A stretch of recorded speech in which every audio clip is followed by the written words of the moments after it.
The Mania has started, and you'll find slam dunk savings and selection during our Hoop Mania event at Capitol Ford in Santa Fe. We're celebrating our 60th anniversary all year long, and that means buzzer-beating incentives and special dealer offers, like a new 24 Ford Bronco Big Bend Sasquatch, lease for $499 a month. Or a new Ford F-150, now $1,500 or 2.9% APR during this Hoop Mania event at Capitol Ford in Santa Fe.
Ladies and gentlemen, from La Casa de los Lobos, the Pit, here at the University of New Mexico, let's get ready to rumble!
Great way to start the show. Hope everybody's doing well.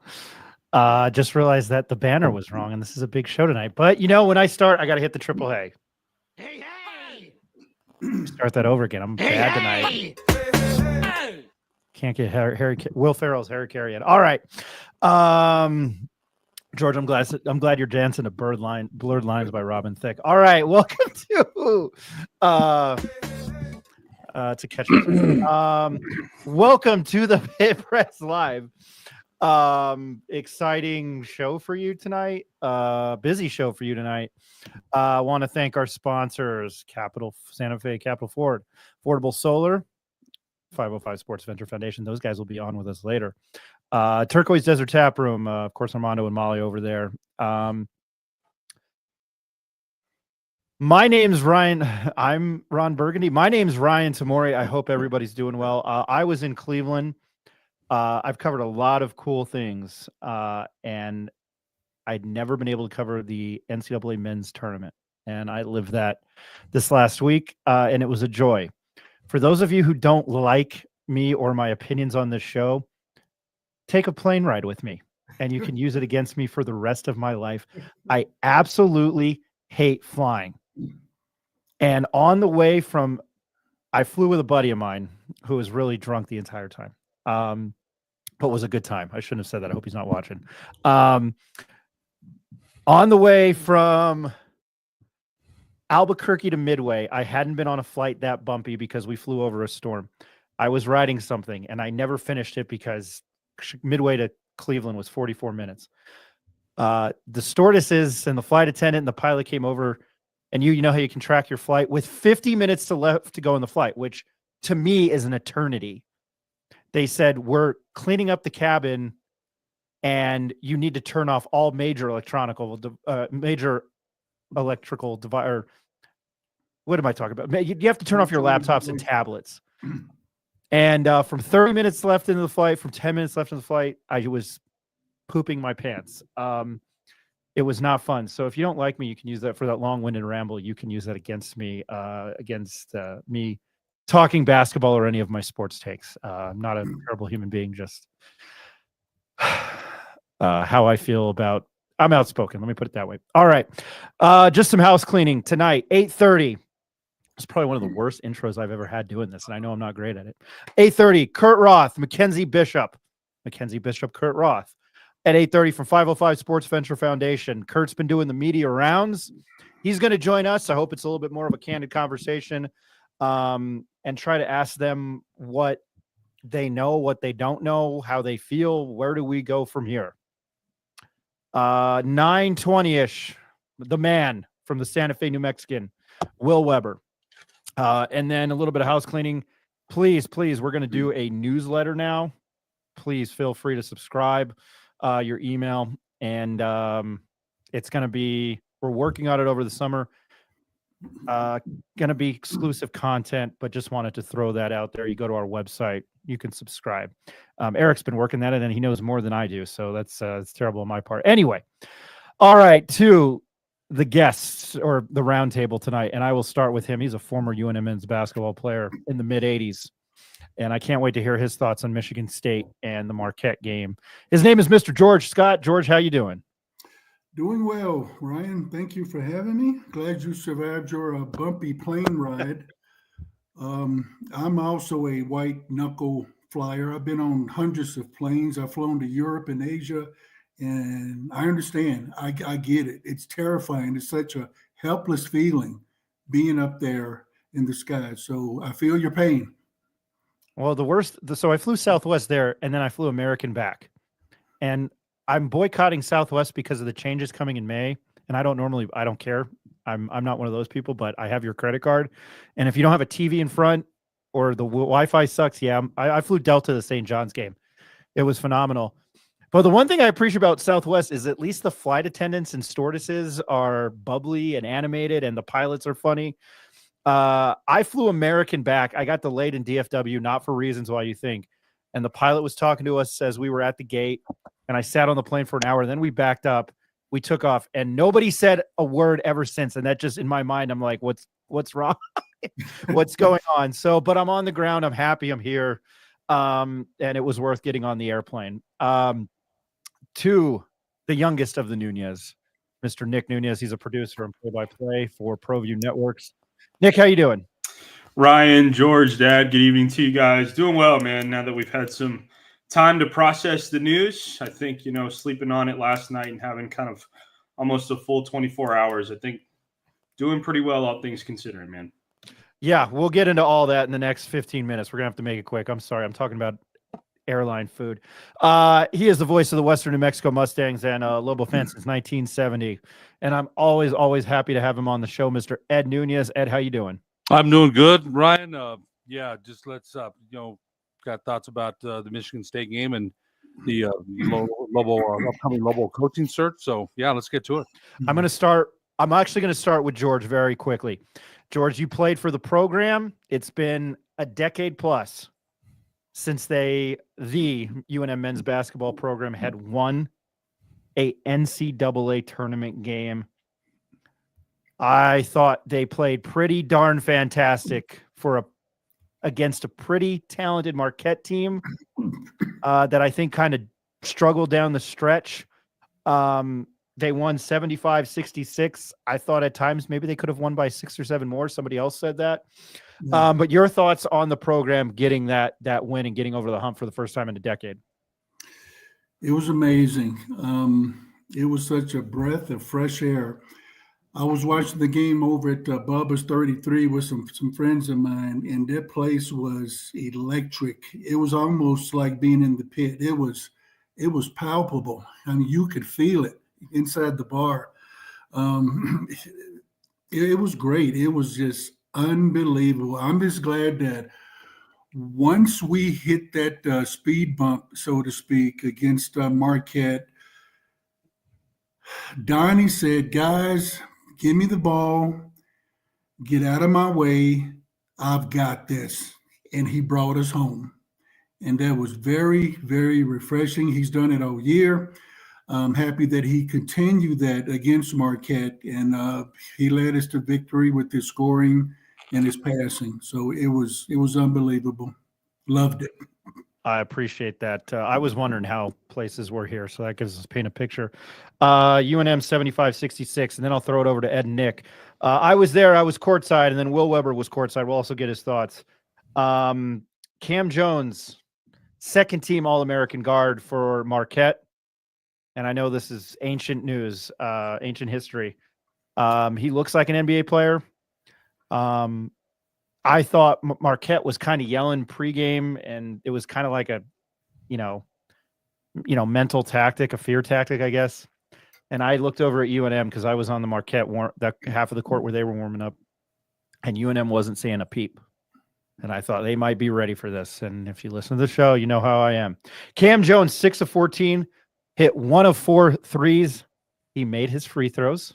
And yes, I got a lot of texts because everybody saw me in my hat on the bottom left corner of the screen for both games.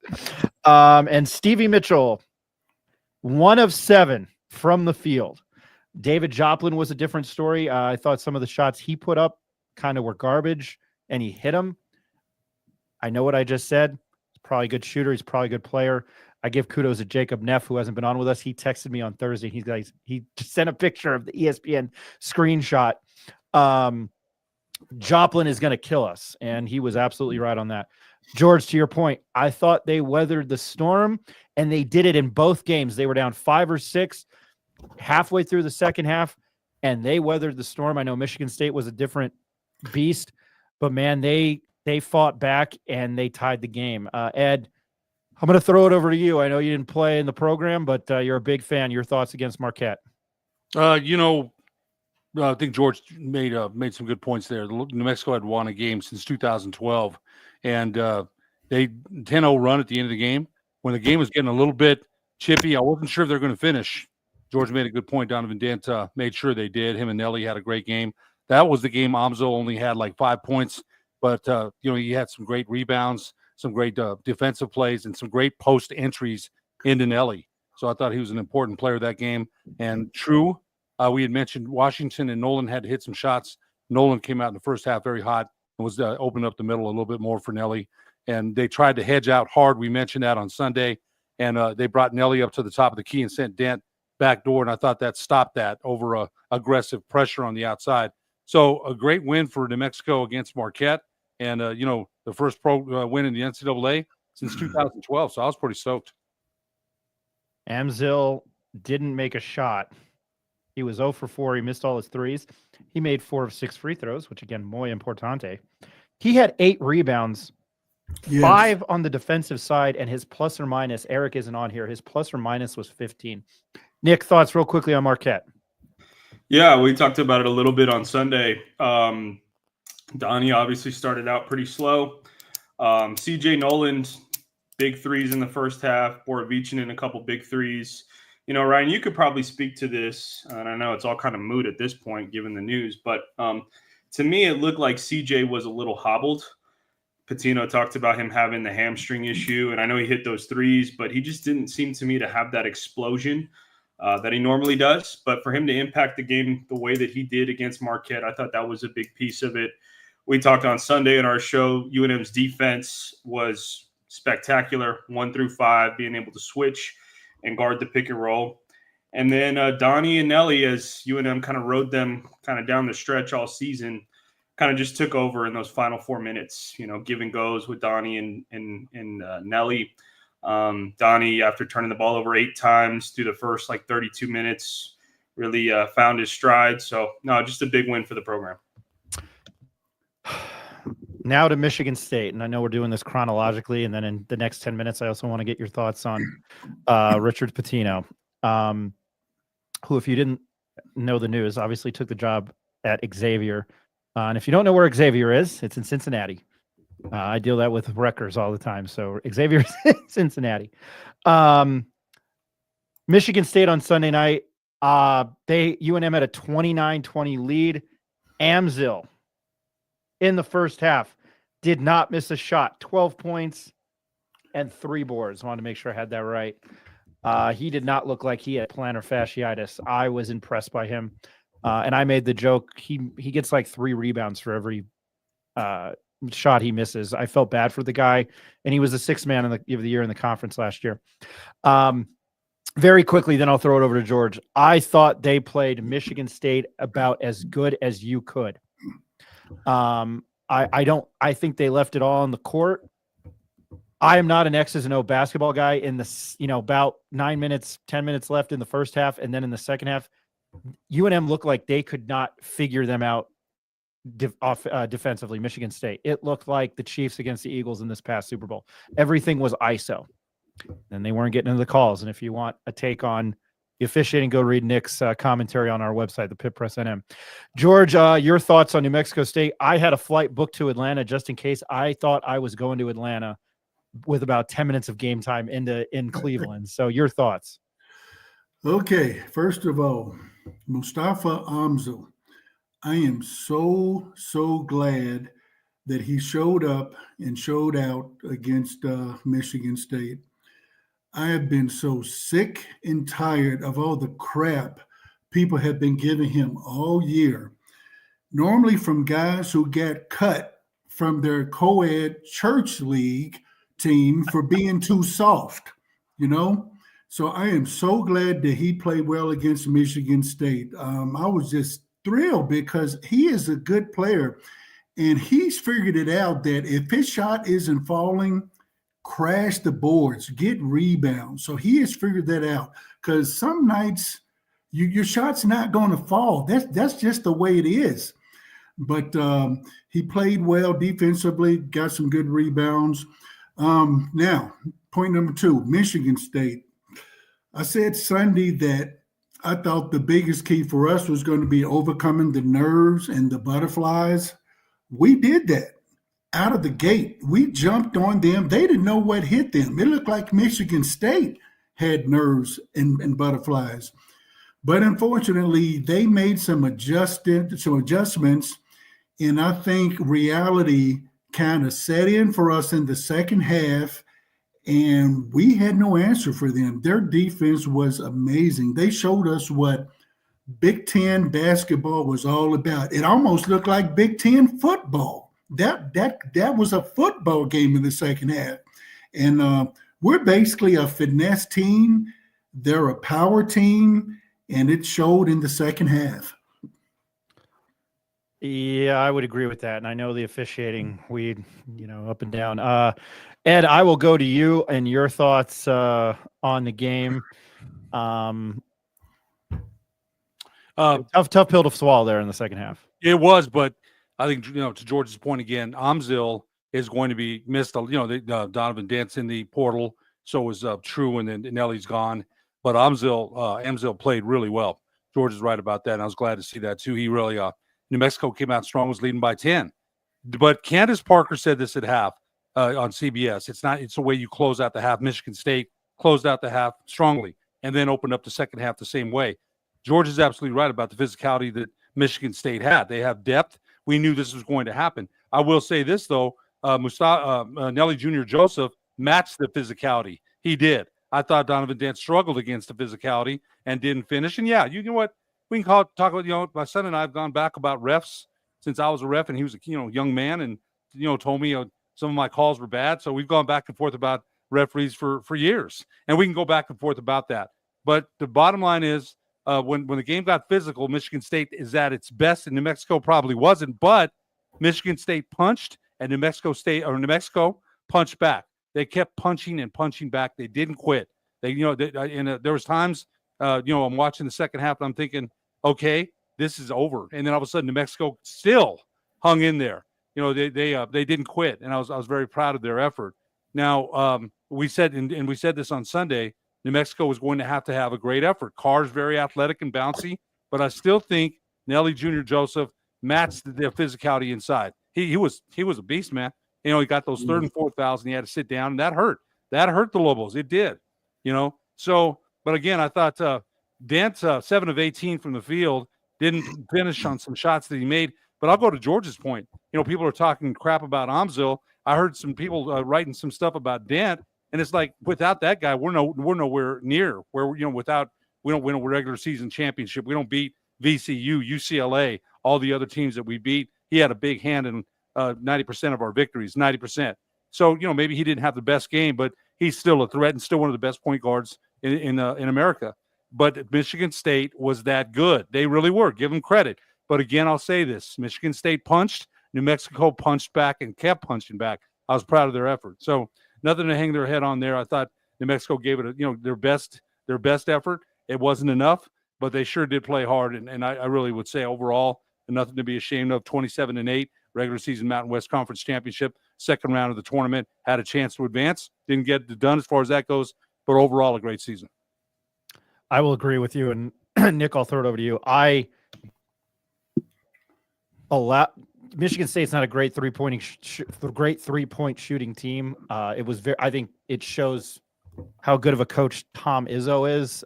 Very cool to see be there with him. That was awesome. I think he did a good job, and it shows why he's been at the helm for Michigan State at 30 years. He's been there since 1995, and they've been in 16 Sweet 16s. That's quite impressive. Jace Richardson, he got that one shot he hit was garbage. He was 1 for 10. He looked like crap. Trey Holloman, Jeremy Fears Jr. I'll give Jaden Akins this. I thought he was impressive. I think he had a good alley-oop. I don't know. I thought that was as well as you could play them. Nick, I will get your thoughts on Michigan State. Yeah, I don't think, I know I wrote that piece that we shared on our webpage, but I don't think that the free throw and foul count disparity really are the full story behind the game. As we've all kind of said, just Michigan State, just a more athletic, a more physical, and a deeper team than we were. Credit to us. I mean, we were up by 10 in the first half, and kind of think about those first 10 minutes of the first half. I mean, Mustafa Amzil, George talked about him.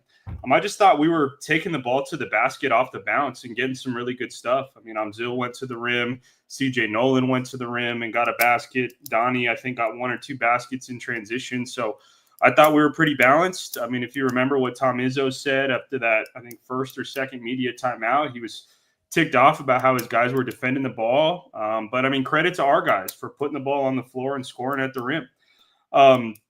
Michigan State went on a 15-2 run that stretched from the end of the first half, like my dad said, that stretched from the end of the first half into the second half. And then, like my dad said, we punched back. We took the lead back, man. And then, yeah, like I said, the foul count and free throw disparity, I think it's not just a footnote. I mean, when Nelly went out of the game in the second half, it changed the entire game for us. I mean, it was a 2-point game when he got his 4th foul at the 8:35 mark in the second half. He was our only consistent scoring option, again, because their guards are so physical out on the perimeter. They were, Donnie wasn't as effective in the pick and roll. They were hedging hard and recovering right away. He could never really get downhill in the second half. So getting the ball inside to Nelly, they didn't double him. They didn't full front him. That was our best offense. And when he was in foul trouble, we struggled to score. I mean, Michigan State won on a 14-7 run. But no, credit to UNM. They were right there. Again, it wasn't the foul count. It wasn't the free throw disparity that tells the whole story. I thought we punched hard and had a chance. I appreciate that breakdown there, Nick. Go for anybody who hasn't done it, go look at the Bryant Michigan State box score, that free throw disparity, and Bryant had like bigger guys. It was pretty bad. George, I'll start with you, and again, you're welcome to stay on. I'm going to try to keep it quick here because our next two guests are much more important than I, and I'm sure you want to hear from them rather than me bitching and moaning about how much I hate to fly. George, Richard Pitino has left for Xavier. He announced it yesterday. He did go on Jeff and JJ's show this morning, the opening drive on 610. I just would like your thoughts very quickly. Well, the worst kept secret in the state of New Mexico was that Coach Patino wanted to return back east to be near family, which with me being from back east, I'm from Louisville, Kentucky. I get it. You know, I still miss my family. So I totally get that. But I just think that we all kind of was hoping that we would get more time from him. He gave us 4 years, but in that 4 years went by in the blink of an eye, especially the past 2 years when we won back-to-back championships. So disappointed, yes. Surprised, no. I appreciate that. I'm going to go to our next guest, and now I got to figure out how to add everybody to the screen. So that should be fun. Let's see. There we go. And I'm cutting out the most important person, so I apologize. It's Mr. Kurt Roth. Mackenzie, even though I should probably introduce Kurt first. Mackenzie, I will throw the ball in your court. How are you doing today? It's been a long week. I'm tired. I feel you there. Actual work and outside of work. So yeah, there's a lot going on. Gotcha. I'm going to remove George just from this very quickly. And I feel really bad about doing that. And then there he is, the man, the myth, the legend, who's doing the media tour. Kurt, how you doing? I'm well. Thanks for asking. I'm happy your head hasn't exploded, by the way. It's close. I think I will start with you, Kurt. And I'll start with this one. What did Richard Pitino mean to this program, this community, and the renaissance that was UNM basketball over the last 4 years? Well, he meant quite a bit. I mean, he turned it around. I guess the year before he got here was a COVID year. Team was holed up in a hotel in Texas and won 6 games. 4 years later, we're 17-3 in the conference and win a game in the national tournament. The pit crowds are great again. There was excitement. So he did what he was hired to do. I heard you this morning, and I heard a little bit yesterday on with Adam Deal and Joe O'Neill. You know, he was here. I had somebody that works for LaSalle University say, I think Jay Wright's at Villanova. Do you know anything about what, the process that happened yesterday? Well, I think Richard was interviewing for jobs. And I can go back. Well, yesterday, basically at 3:30, he had not been offered a job. And I think by 4:30, he may have been offered 2. He took 1, and, that's the rest is history. My understanding, and I could be wrong, is that he was never offered the Villanova job. But I'm not 100% sure on that. But I think I wasn't privy to what you guys talked about prior to 8:20. But Richard was gone, I believe, the minute the Mountain West got severed. And, he literally said on more than one occasion he didn't think that it would be worth it to put in all the work that would be required to build the franchise and to continue to keep it and then go play in Davis and in El Paso against mediocre programs. I think that killed his spirit. He kind of talked about it at during media sessions in where the hell was I? Cleveland. And, to hear that, I think a lot of national reporters were asking him that. Mackenzie, I just wanted to throw it off. And then George, I'm glad you're back on the screen. I'm sorry about that. If anybody wants to chime in at any point, and then again, I'm going to throw it out to our listeners on YouTube and Twitter, X. If you have any questions for Mackenzie, and Mackenzie, another great idea. That's why you probably own $1 million business and I became a journalist. So thank you for that. Mackenzie, I just want your thoughts because,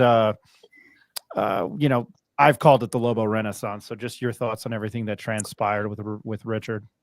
Yeah, I mean, Richard, if you haven't had a chance to listen to his interview this morning on 610, I thought it was awesome. I know some people it rubs them the wrong way, but the everything he said is what he tells us. It was very genuine, very truthful. It's exactly the way he feels, and I truly feel like, he came to us when we were at rock bottom, and and when he was at rock bottom. And I think we both kind of reclaimed ourselves in parallel and rose from the ashes. And I really feel like, it was a transformational 4-year period for both him and for us.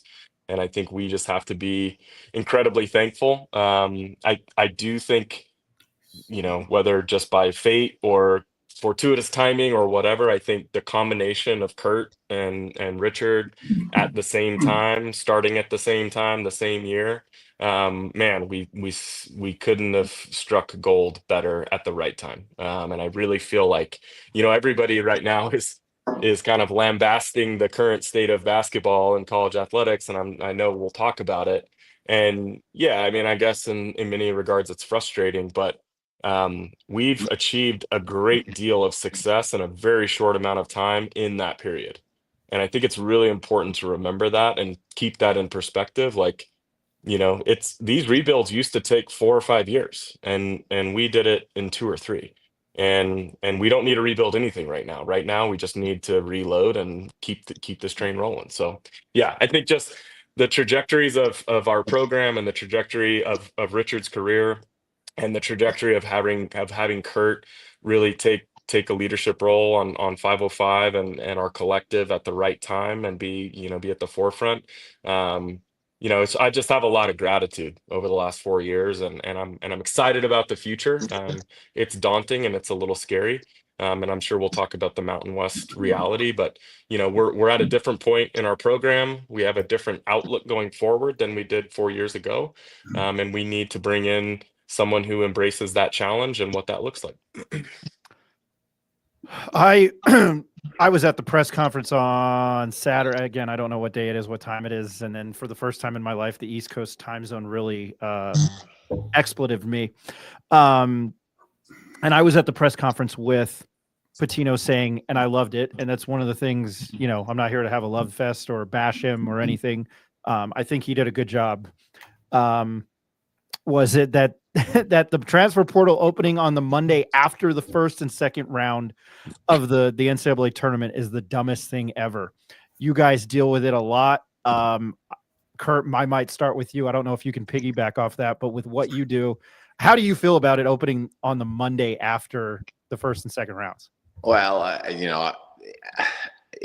hate it when it opens, no matter when it opens. Now, the fact that UNM was done when it opened, had it not been for our coach leaving, would have put us in a better position than, say, teams that were playing. I don't know how you're coaching, getting ready for Sweet 16 and trying to recruit and keep kids out of the portal. I think we've only seen one so far on a roster. I was wondering if there'd be a bunch of Sweet 16 kids who hadn't played all year, who were good. Like a guy like Phil, who didn't play for 2 years at Arizona. Are we going to see people entering the portal? I think we've only seen one, but it's a thing. It just all hit at once. So it was a perfect lousy storm. It doesn't matter when it comes. It just seems odd that it's during the tournament, but it's odd that it's right before bowl season in football. So I don't think they know how to deal with. Oh, clearly the NCAA doesn't know how to deal with it yet, and they're guessing. And this is one of the lousy results. Kurt, you mentioned with Coach Pitino that he didn't want to. You mentioned this last night. I saw you on Channel 13. He didn't want to coach in a one-bid league, and he had made that clear even on his Lobo call-in show with Robert Portnoy about a month ago. I'd heard him say that. You also said, and Mackenzie's kind of echoed this, you still see this as a good job. And you mentioned last night that there's a lot of guys in Division I whose names have been mentioned. Now, the gang is here, for one more year. All the gangs together for one more year. What do you see? Can you mention any names that you've heard that might be candidates here, and you want to comment on that? The league going forward. I know we'll get to it more, but you did mention that about Coach Pitino being kind of soured about that, about being maybe a one-bid league. Yeah, no, he was just very soured about it, as are a lot of folks. It's a gross mishandling of the economic situation in New Mexico that got us there. I don't know. I think Grammer has already put out an article, and he's put the usual suspects out there, and they all make sense. We haven't had any social media statements, or I haven't seen anyone deny that they're being interviewed for the New Mexico job, which is always a sign that they probably are. I think that it's going to really heat up in the next 48 hours, because I expect the coach to be in place by early next week. We'll look at the Journal and see what Grammer's talked about. He'll probably have another article tomorrow, because he's been running around trying to get guys on the phone. But, you've seen Steve Alford's name out there, and I already forgot who else he had. But it is a good job. And the department, Fernando Lobo and his crew, he's got a great inner circle there that he's put together. The Ryan Berryman and Dominguez and Amy Began. They're either born and bred in New Mexico or played here. They're great. They're young. They're working like crazy. I have gotten calls from 3 different agents about coaches. 2 I won't mention because they're not in the search, but I won't mention them. 2 NBA assistants who no one outside of no one in New Mexico is really, well, they're familiar with them, but you wouldn't consider them head coaches. They're inquiring.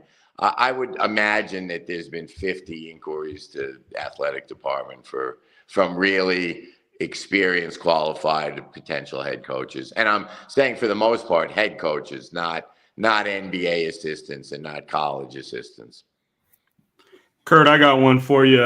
If you could just speak about the working relationship that you had with Coach Pitino. I mean, you and Mackenzie and 505 Sports Venture are so instrumental to player retention. And it seemed like the working relationship that you had with Coach Pitino really kind of helped you guys keep some key players. So how did that work, and kind of what's key for the next head coach to kind of keep that going? Well, one, for the next head coach, slowly but surely the pendulum and the momentum is switching toward finances, player finances, and you can call it salaries. I mean, we're all playing with these code words and revenue sharing. I heard the word revenue sharing for 6 months before I figured out it was paying the kids with the money that the school brought in. And anyone who's ever run a business, I'm going to go on a little tangent here. Anyone who's ever run a business realized pretty quickly how absurd it was that a third party had to pay the employees. And we're getting closer and closer to folks admitting that college, Division I, big-time college basketball is professional sports. But we worked very closely. Well, it was a process, because in the beginning, UNM was trying to restrict us and was cautious. And Richard had just come to a new job, and he was cautious. But as time went on, we became really solid partners. I probably was in his, during the season, probably saw him 4 or 5 times a week. We talked about roster. We talked about roster retention. And if you heard me on the radio yesterday afternoon, I got on and said, as of 3:39, Richard Pitino had not had an offer, because at 3:38, we had gone down the roster for next year. And we were talking about it yesterday. And then, then the decision came, he made his choice and went. But it was a great relationship. And, I look forward. I hope it's as our level of communication is as strong going forward with the new coach. Kurt, I have a question. Go ahead, George. All right. As a former player and a contributing member to your 505 collective, I went and got my my hat here that you and Nancy were nice enough to give me.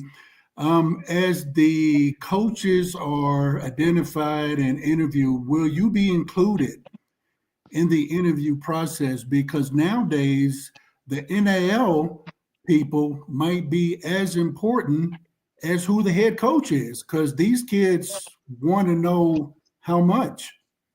Well, I think I will be somewhat involved in an advisory role. We'll see how it goes forward. I was involved in the football head coach search, and my opinions are listened to in the room when I'm there. And I do have, because of the notoriety we've achieved, plus, I've got a network of former UNM assistant coaches for now 30 years that I've been talking to the assistants and their head coaches in other places or retired head coaches. So I get a lot of input directly to me, people who are interested in the job, and I've shared that. So I've already been somewhat involved with some opinions, and we'll see how the interview process is set up. And I have no idea how they're going to go forward. I think they're working. Fern Lovo and his crew, his staff, are working like 15, 16, 17 hours a day on this right now. So we're going to see some serious developments. What's tomorrow? Thursday. I wouldn't be surprised. Well, I don't know. I think they'll pare down the selection to a few who they may interview in person. But you've got to have a coach in place by the Final Four. Mm-hmm. So, that's by this time next week. I'd be stunned if we don't have a head coach. We haven't had you on, I think, since Fern Lovo got the job. So question number one, how has your relationship been with Fern? And side note, Kurt, I know I saw you kind of around that time. I'm in love with Jason Eck. I just am. I'm just throwing that out there. And his son is awesome. So kudos to you for helping out with that. And then let me backtrack. I think X the man. I can't wait for football. I'm going Saturday morning to spring. I can't wait. Mackenzie, I'm going to record that bit because I'm being very positive here. I'll be there. I'll be there too. I'm excited for football. I'm so amped up. I can't wait. What's your relationship like with Fern Lovo? And I don't know if you have anything with Berryman, but how, he's a local guy. He went to UNM. Berryman is great. It was like the Lobos beat the Utah State when I saw Berryman back. I had heard the story, I had heard the rumors, then rumors turned to reality, negotiations, and he showed up in Vegas. Mm-hmm. And then there he was, and that is just a great thing. I have been yelling at all sorts of different forums about the brain drain and losing qualified New Mexicans young New Mexicans who can't find employment that fit their skill sets and levels of competence. And him leaving was devastating. Him coming back was great. He's been a friend since he was a manager. He was in the student regent at UNM. So it's a great move. Fern Lovo, I'm laughing. They talk about presidents and governors in their first 100 days. This dude has been here, I think, 100 days, and it's incredible what he's done. His family finally joined him last week. He's been living, the bachelor life, I think, on the treadmill at 11 o'clock at night at the pit, or working out, and in Santa Fe, and he's great. A high energy level. Great experience at the top, 3 national football championships with Urban Meyer. The guy's been around winners. He seemingly has great contacts, and I'm really grateful that he's here, and it's great to work with him. I'm happy to hear that. Mackenzie, I don't think I asked you about Berryman. Any thoughts on him? Because it seems like everybody loves him. Yeah, I mean, RB and I go way back. We went to the same high school. He's younger than me, so he's got a lot less gray in his beard than I do. But he doesn't. He still keeps it clean shaven. I don't have time for that. No, our having RB back is incredible. That guy knows so much about the inner workings of operations and especially finance. And right now, so much of what we're dealing with in terms of trying to elevate our budget and increase our resources has to do with all the idiosyncrasies that are built into our athletic budget and how our finances work. And Ryan knows that thing backward and forward. And so to get him back, especially right now, for him to be here for this search as well. I mean, Kurt talked about the crew. Jalen played Division I basketball in Cruces. Berryman was an assistant or was a manager, and I think he even got to director of ops for Alford. And Amy played here, obviously. So there's some folks that know hoops in a big way, and they know what it takes to succeed. And I think to just echo as well, one thing that I'll say is that I'm super excited about, and I've said it on Twitter as well. We're in incredible hands in terms of this search. They embrace other people's perspectives. They included Kurt on the football search, which I think was awesome. That was just that was a game-changing move, which in years past that never would have happened. He would have been kept at arm's length. So I think them embracing this new era, what it takes to succeed and compete in today's day and age. They're going to ask the right questions. They're going to get the right person. And I trust what those guys are going to come up with. I think we're going to have a great candidate because we have great people manning and running this search. I asked him to join us tonight, and he said, I can't until after the coaching search. And I was like, I get it. He and I were texting at 5:45 this morning when I was in the gym. So yeah, Kurt's not wrong. They're going till midnight, waking up at 5:30. It is a full run right now. There's a lot. I mean, there's a great deal of interest. I think Kurt's right. Probably 40, 50 people reached out. I think there were over a dozen realistic candidates. I think the goal is to try to pare that down and then start doing, some Zoom interviews and then hopefully a couple maybe in-person interviews offsite. I would imagine that's how the search is going to go. And I agree with Kurt. I think by this time next week, I'd be shocked if we don't have a coach.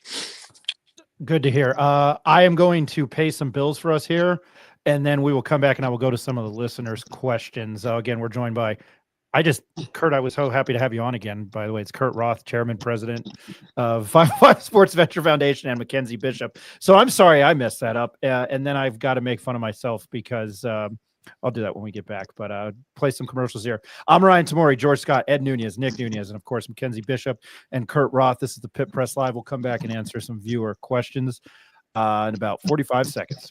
The Mania has started, and you'll find slam dunk savings and selection during our Hoop Mania event at Capitol Ford in Santa Fe. We're celebrating our 60th anniversary all year long, and that means buzzer-beating incentives and special dealer offers, like a new 24 Ford Bronco Big Bend Sasquatch, lease for $499 a month. Or a new Ford F-150, now $1,500 or 2.9% APR during this Hoop Mania event at Capitol Ford in Santa Fe.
Welcome back to the show. Okay, I lied. My old man bladder kicked in, and I had to go to the bathroom. So sorry about that lie. Welcome back. TMI. Well, no, I've been saying that a lot. I have been so bad at hosting the show tonight, and there's so many people watching, and we have two important guests on. So, I got to make fun of myself in some regards. Joined by Kurt Roth and Mackenzie Bishop, George Scott, former UNM basketball player, Ed Nunez, Nick Nunez, and I'm going to throw over to the questions.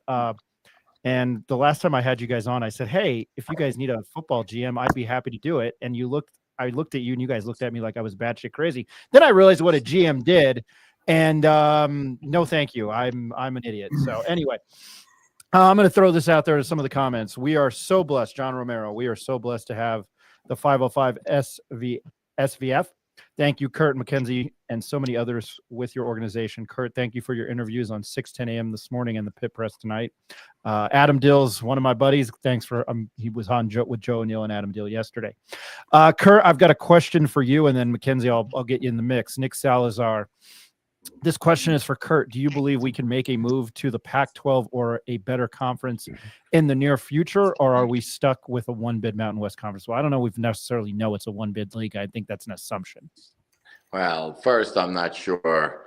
It's still quite possible that something else changes in this Pac-12 split with the Mountain West. It's really utterly ridiculous that happened. It would have been great to bring those two teams in, maybe poach Gonzaga, and you would have had the best conference west of the Mississippi.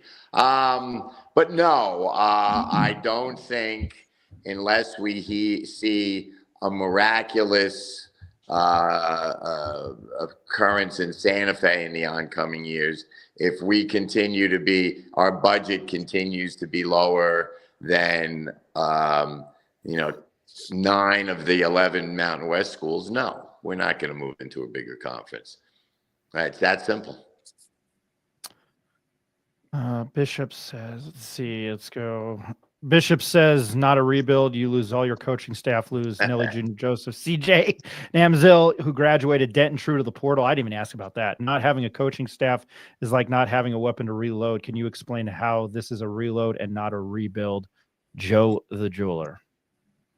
You want me to respond to that? If you'd like. I'm sorry, I put you on the spot there.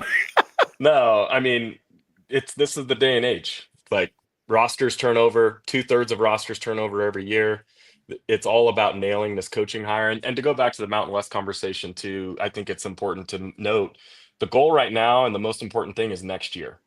It's win now and win big and do as well as you can and string as much of these solid seasons together as we can to build momentum. I mean, if you look at social media in the last 24 hours, folks from Utah State, Colorado State, San Diego State, they're not saying New Mexico doesn't belong. They're saying we feel you, and sometimes there's half the people are throwing out pack maps with us on it now, and as we should be there. And I think winning is really important. It creates leverage. It makes us an attractive brand. We need the budget.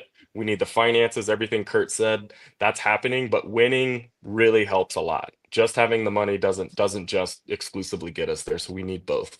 So, to go back to Joe's question, I mean, it's not. I posted that before before Pitino left, and obviously starting with a new coach and potentially new staff, it's a challenge for sure. But the portal is crazy. How many players in the portal right now, Kurt? It's over 1,000. It's over 1,000, right? I mean, that's a third of Division I rosters, and it's going to go up, right? And so we get a coach in here, they've got their own people that they're bringing, their own recruits that they're going to bring if we go outside the Lobo universe. And it's not unprecedented for people to come in and compete immediately. I mean, the entire Mountain West has lost most of their top players. There's no reason we can't be on the same footing with a new coach and compete for another conference championship. There's no reason. Yeah, it is a reload, not a rebuild, because we're a new coach and new athletes are coming into a program that was filling the gym last year. I mean, how bad was it with COVID and winning 6 games?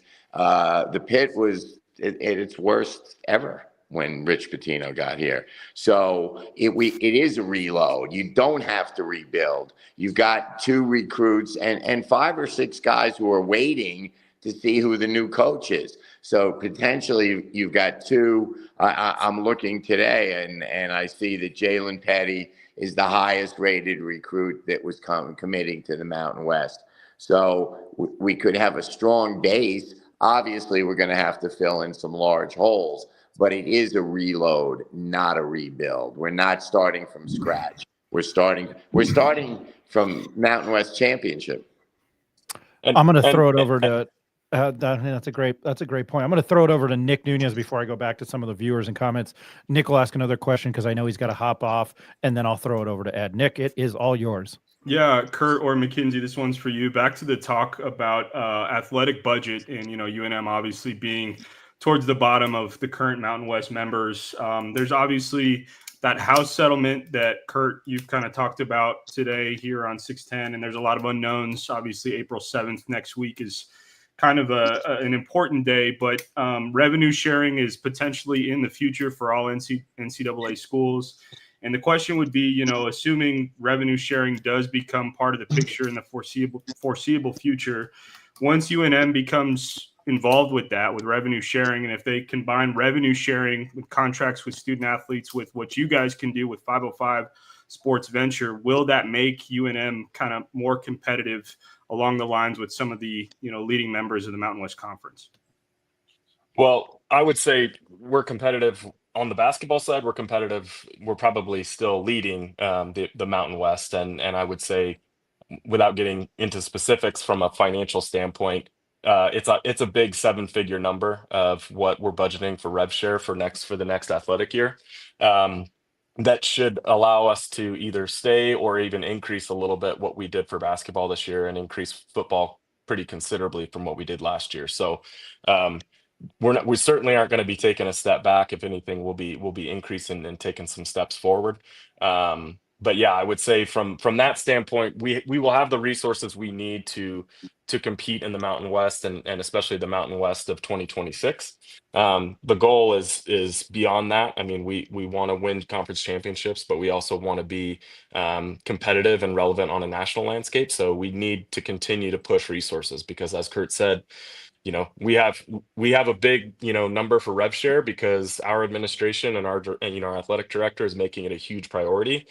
Maybe at the at the jeopardy of some other things that we might not be able to spend money on, but we need to continue to drive and increase our overall revenue and expenditures so that we can keep pace because it truly is an arms race.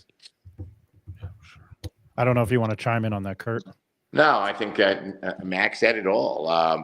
We're in a good spot. Again, we're reloading. We don't need to rebuild. We don't need to rebuild the collective. We don't need to rebuild the fan interest. We on the lower donors, the lower levels. I mean, not even $20. We got to win in the national tournament, and all of a sudden, boom, boom, boom, 500, 750, 25. We gained a bunch of new supporters in the last 2 weeks, and people get what's happening, and they will be excited. Of course, it's disappointing. We took a major hit, but the reason we took a major hit is because we're good. And so we had a lot to lose, I think Mac nailed it. We're depending on the hire, and it's an important hire. But I think we're going to be fine. Nick, appreciate it if you got to hop off. I'm going to George, you have a question? I'll throw over to you. Well, I just want to add a comment. I want to piggyback on what those guys have previously said. It's not just us. Nevada and Alfred lost their 2 top players. San Diego State lost their 2 top players. Deedon Thomas, UNLV's star point guard, who's from Las Vegas, he entered the portal. So it's not just us. This is just going on in college basketball coast to coast. We're going to be fine. We're in a great position thanks to Kurt and the 505 Collective. We're going to be just fine going forward, and I'm pretty optimistic going forward. My bad, Nick, and thanks for that, George. I'm Nick. I'm just assuming stuff and making stuff up. I still think I'm flying. Ed, Throwing it over to you. You know, Kurt or Mackenzie, either one. Now we've lost. Eddie Nunez left to Houston, and Coach Mendenhall went to Utah State. And I think Garrett Stokes hired a good AD in Fernando Lovo, and they're going to be looking for a new basketball coach. But I met Coach Eck. We had lunch with him. A friend of mine wanted lunch with him, and we had lunch with him about a month ago. And great guy. Seems like a great coach, and seems hopefully they'll win some games and get some fans in the stands. But will it ever be a point where we're not thinking? I'm already thinking of Fernando Lovo. If he does a great job here, how long will he stay? Coach Eck turns things around here. How long will he stay?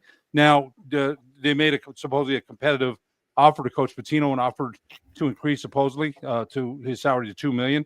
Will there ever be a point where we're saying, hey, this is a destination to be here, and they're not going to leave, and they'll stay here to build for a couple of years? Coach Pitino did. He did a great job, no doubt about it. Thanks to him, True, Washington, Donovan, Dant, they did a great job here. But do you ever see a day where we're not worried about that, where we're not thinking, hey, these guys, this is going to be where they're going to be here, whoever the coaches are, for a couple of years? No, everybody's worried about it all the time. We're no different. It's not like, look at Utah State. I mean, they've had 3 coaches in 3 years, almost lost another one. So I think it's the landscape. I mean, the Tom Izzos are in the Hall of Fame because they're the Tom Izzos. Rick Pitino, Hall of Fame coach. You know what he's famous for? Leaving. That's probably fair enough. I mean, he was trying to set the record for most NCAA championships with different schools. He's Hall of Fame. So the John Woodens, hey, the Kansas coach went to North Carolina. So you can worry about that all you want. I think it's a waste, and I think it's part of the world that we're in. And I want the best coach, like Max said. I mean, I was talking about long-term funding, but it really we saw it turn around. We saw legislators who hadn't been to a game in years in the pit with Fernando Lovo. So Eck turns the thing around, and it won't take a big leap to get 20, 25,000 people in there regularly. And that'll make a huge financial difference. So, give me 2, 3, 4 years, and then we'll worry about it. But heck, I'm worried about Michigan. I'm not worried about where Eck's going when we win the Mountain West. Yeah, the why bother attitude is fairly prevalent, and it's frustrating, because if we had that mindset and we kept that attitude, we wouldn't have been able to experience what's happened the last 12 to 24 months. And Exactly. It's really important that it's frustrating, but it's frustrating for everybody. And we can sit here and whine about it, and talk about how it should be, or we can embrace it. We can try to be a leader, and we can try to be at the bleeding edge of it.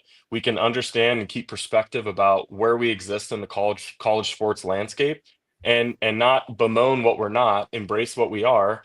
And I really, I love Fernando and our leadership and Kurt, because it's not, hey, we're pie in the sky, we want to win national championships. We want to be the best at what we can be, and it's and the goal is to push every single year, raise that bar of what we can be, and then continue to be at that bleeding edge and the best at that level.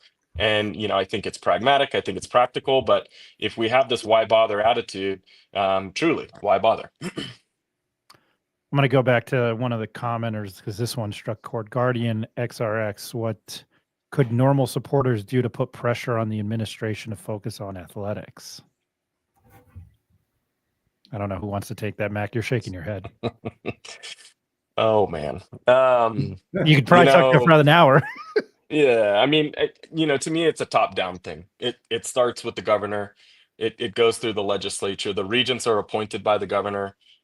We have, several regents who are pretty pro athletics, but not to the point where they're, offering to raise student fees. They're not coming right now, unfortunately, as much as I'd like to see it, with solutions. We have some people that I would call ambassadors, but I wouldn't call, we don't have any folks that are really from an innovative and solutions oriented standpoint trying to make things happen.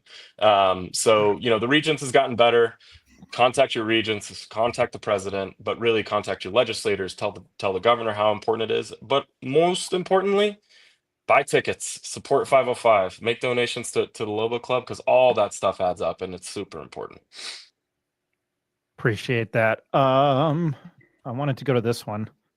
Gaither and Meyer Law Firm, PC. That's I hope Eric's watching. Are we allowed to answer this? Kurt is. Anyway, can we get out of the hole that we are falling into? UNM regents don't seem to care, and we don't have the outside corporate investment, but I could be wrong. I mean, that guy just answered his own question that's the why bother? Max just talked about it. That guy doesn't want to bother. Don't do anything. Give up. The hole we're in, were you at the Utah State game? That's a hole? Come on. We're so close. And I hope that wasn't a lawyer at the firm who answered the question. There's no answer to that question. Yeah, if you want me to tell you you're wrong, you're wrong. I hope he's happy. That's the best part of the show, Kurt. This is why I love you. Then I'm going to go to my This is why I'm going to go to my buddy Mike Mottes. Kurt, I loved what you said this morning. The people in Santa Fe, politicians, are us. We need to make our voices heard to them and also vote accordingly. I normally don't try to make this show political anymore, but there you go. Well, that's not, I know Mike, thanks for the question. That's not a political question. That's a participation question. And George Carlin said it 25 years ago. Great. People blame the politicians. He goes, the politicians suck. He goes, no, they don't. The public sucks. We elect the politicians or don't participate. So it's not political. It's all about participation. If you don't vote for your state senator, don't complain what they do. And if you want them to support you and athletes, call them. Go vote. It's not that hard. But if everyone here just says, Santa Fe.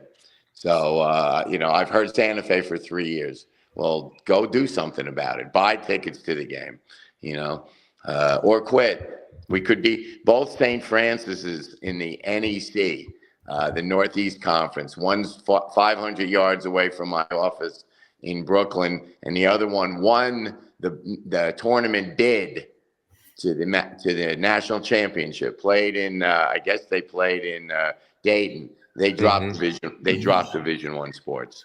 The team that they dropped it. So we can drop it. If that's what you want, if you want to wring your hands and say, why bother? I saw that today on Twitter. Why bother with NIL? Well, don't do it. And don't we can play in Johnson Gym again. I'm going to kill the mood with that. My dad went to Fairleigh Dickinson, who played in the NEC. He got his undergrad there.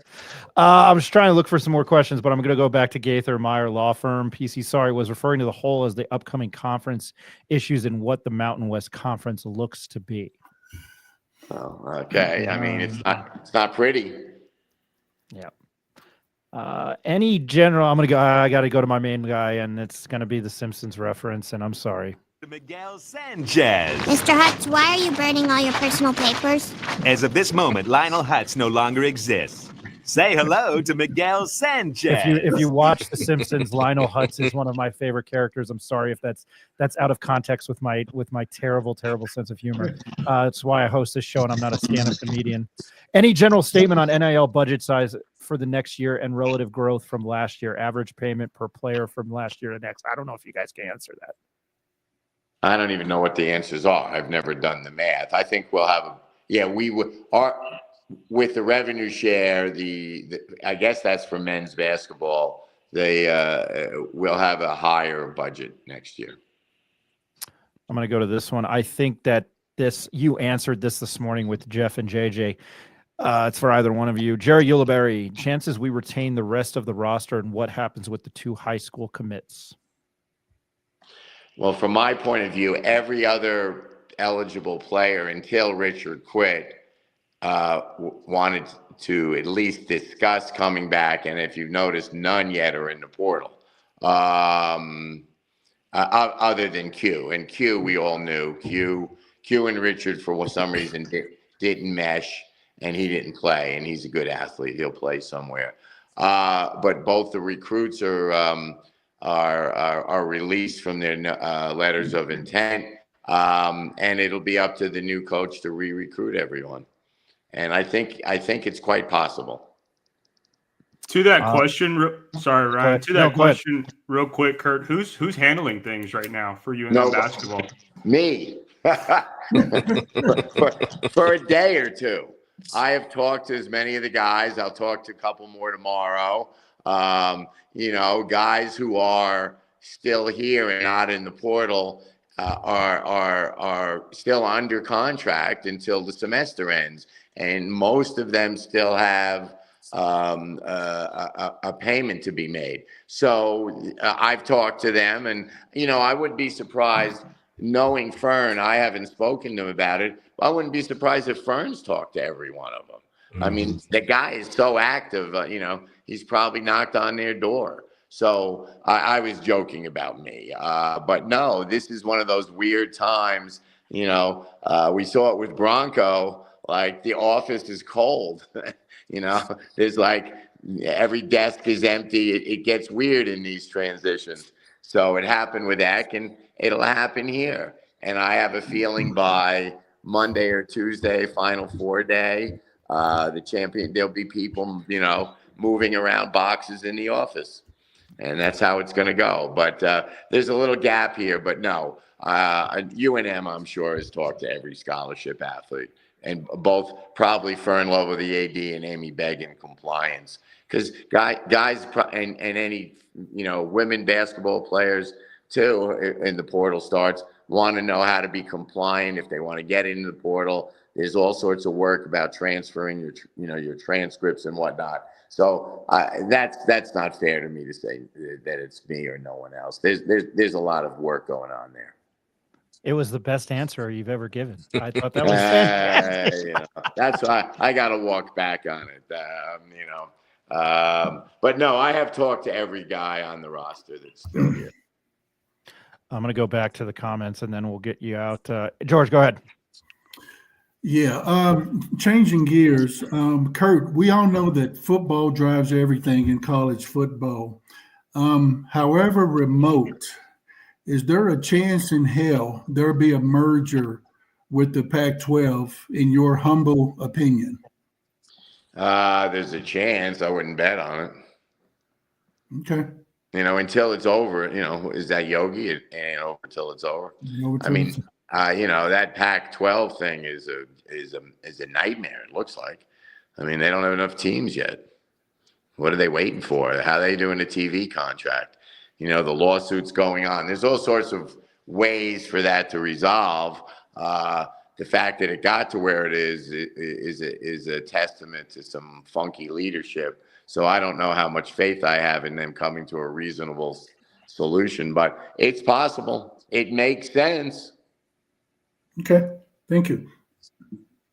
Who said it? You better cut the pizza in 4 pieces, because I'm not hungry enough to eat 6. That's Yogi Berra. I'm going to go back to my buddy Mike, Coach Patino. Coach Patino and I had a long talk at Alumni Weekend about our affinity for Dave Matthews Band. Did you guys ever have a music jam session? Nah, he's a kid. He listens to, we didn't, our tastes, he's like, his old style rock was like 80s, and I wasn't, no, we didn't mesh. We didn't have a jam session. I gave him a little noise on occasion, but he wasn't like you went into Richard's office and he was listening to, greatest hits of the 80s or anything. So. I'm going to throw this one to either one of you, or even though he says, hey, Kurt, with what you do, I believe you should have a major impact in the coaching hire. With that said, any names you would love to see them hire? And Mac, I'm going to go to you after this. Yeah, but I don't want to discuss that because I don't know. I am out of the loop for the last 8 hours. I don't know who they, there's been some introductory inquiry stuff, like, and Mac knows this too, that I think it's like they start with a Zoom, candidates progress. So I don't know where the progression is. Who would I like to see? I don't know. I haven't really thought about a fantasy, hire, and there's a lot of good candidates, and even the couple of assistant coaches that people have contacted me about in the NBA would be interesting. But I'm going to wait on that till I see a more definitive list of names, and then we can talk about it. Mac, I'll throw it over to you. Yeah, I think it's inappropriate to comment on specific names at this point. But as we see that list get pared down, I mean, there's a lot of speculation that's out there. Some of the names are real, some of them aren't. And I think we'll know a lot more in the next 48 to 72 hours. George, go ahead. Kurt and Mac, I'm not sure if you guys can answer this, but is assistant coach Isaac Chu interested in sliding one seat over, or is he packing for Cincinnati as we speak? He's probably doing both, George. Coach Chu would love to have the job. Okay. Good to know. Where was I going to go? I appreciate you guys. I know I kind of put you on. That's my fault. Yeah, I mean, I get that. That's what everybody wants to talk about. It's just a little early, little premature. We should have another live as it gets a little closer. Yeah, I'm not gonna. I thought, man, it's so important. Unless something changes, I'm not going to go head to head with the Sweet 16 tomorrow night. But it's Sunday night or. Let's see, Nick Salazar again. It's Thomas Kennedy. Somebody did. What would you say there's a chance to bring back True, or most likely not? If that all right to ask. I know you mentioned that earlier. They're in the portal. There is a chance they could come back. Yeah, I think it depends on who the coach is. Mm-hmm. Albuquerque isn't a football town. Can we cut the defunct football program and go just with basketball? Gonzaga? No, I'm not. Not with that right now. I'm God, man. I got the biggest man crush on him. I'm so amped up. So I think this is Ryan. I want to talk about that just for a second, because there's a lot of people that talk about that, and the challenge of that is, what conference do you play in? Really, in the Western United States, there's not that many options. So if you want to do that, you're going to go to the West Coast Conference, and their revenue share, especially now that Gonzaga's leaving, is a fraction of what the Mountain West is even today. And especially when the Mountain West, even in the new Mountain West, the TV deal will be 2 or 3 times larger than the West Coast Conference. The Big East approach doesn't work. There's not enough teams like us out here. So it just doesn't. When I hear that, the amount of money you lose by taking a step down on that, it just makes it really prohibitive in our part of the country. I think about Wichita State, and then. I don't know. My cousin went to St. John's. I don't know how big of a school it is. I've got a buddy that went to Seton Hall from St. Pius here. I don't know how many people are enrolled at Seton Hall, but there's no, if you've ever watched a St. John's baseball game, and I'm probably going off topic here, they show the mound and it's on a street. I don't know. There's nowhere to play back, in that area. At least I think so. I mean, I guess Seton Hall could play at the Meadowlands. They actually had a football team. I'm going to get to Will Weber, and you guys joined us for about 50 minutes. And Kurt, for both of you, I know it's been a long day, and I've told you this, and I mean this, no terrible joke. I really, really thank your time tonight. Any final thoughts from either of you? And Kurt, I'll start with you. Yeah, I'm excited. I've been saying that, yes, it's a gut punch. We've been working very close on retention for both Donnie and True, but we all knew that if the coach was gone, everything stops. It's a gut punch. But also, I just reflect back on what it was like to be in Cleveland with a large group of supporters after the Marquette game. It was great to be in the pit when we beat Utah State, when we beat UNLV, when we beat Nevada. Place going wild. The atmosphere as you walked out of that gym was great, and we still have that. That's this year. That's weeks ago. That's last week. So, I'm not going to tell you who said this. It wasn't Richard, but somebody on the Lobo bench said that when it was 24-10 in the first half, they looked down the sideline and Izzo was jumping up and down, screaming, pulling what hair he had left, red-faced. He said that was one of his highlights of the season. So, that was just wild being in the gym with 8,000 or 9,000 people who drove from Michigan State and East Lansing and to that game. And that's not going away. And I think the people what I know, the interest in this job is it's going to be an exciting day at a press conference next week. And we're going to have incredible momentum. You're going to see boom, boom, boom, a bunch of commits right away. And I'll be looking forward to next season. I'm going to throw it over to Mac real quick, but I want to throw somebody who joins our show and obviously has a football lineage with the last name at UNM, which is Ben Wysong. And Luke balled out this year, but Ben joins us. Whoops. Kurt and MB, thank you sincerely for all you do. Y'all are freaking warriors. So there you go. And Mac, I'm going to throw it over to you. Yeah, I won't repeat ad litem that everything that Kurt said, but there's a lot of interest in this job and a lot of interest from some name brands across the country. It's a place that people want to be. I think a lot of coaches that have been and coached in a lot of different places, getting 15,000 fans, at home games is not normal. Getting 2,000 to 3,000 fans to drive to Colorado Springs for an Air Force game against, the worst team in the Mountain West, that's not normal. To get 8,000 or 9,000 fans in Vegas for a semifinal game, that's not normal. And I think, we have something pretty exceptional here. We have our challenges. We certainly have our obstacles that we have to continually, work to bring those barriers down and grow what we're doing here. But this is not a normal place. It's an exceptional place. And I think we're going to have an exceptional hire to take us to the next level. And I am going to go to Joe the Jeweler because I know he asked a rough question there. Shout out to both Kurt and Bishop for everything y'all do for Lobo Nation. Salute both of you all. Thank you for being great.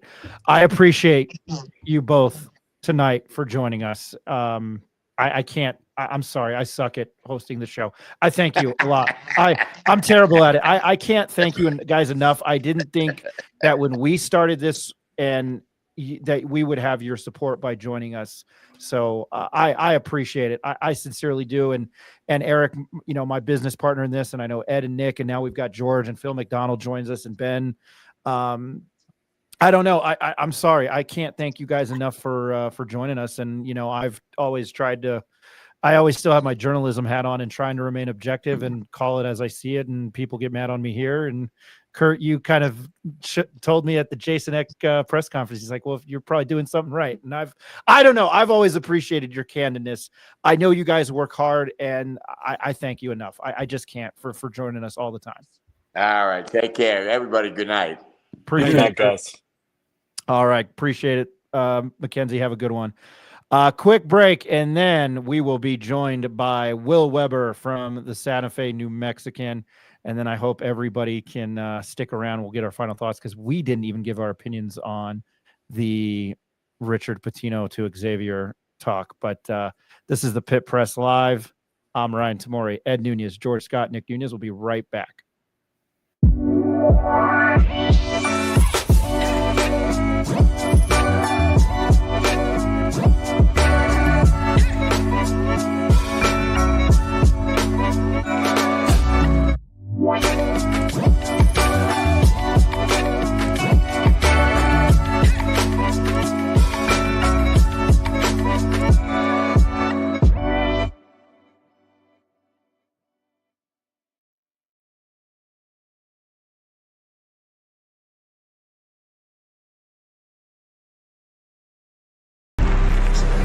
Let him cook. Let him cook now. Let him cook. I said let him cook.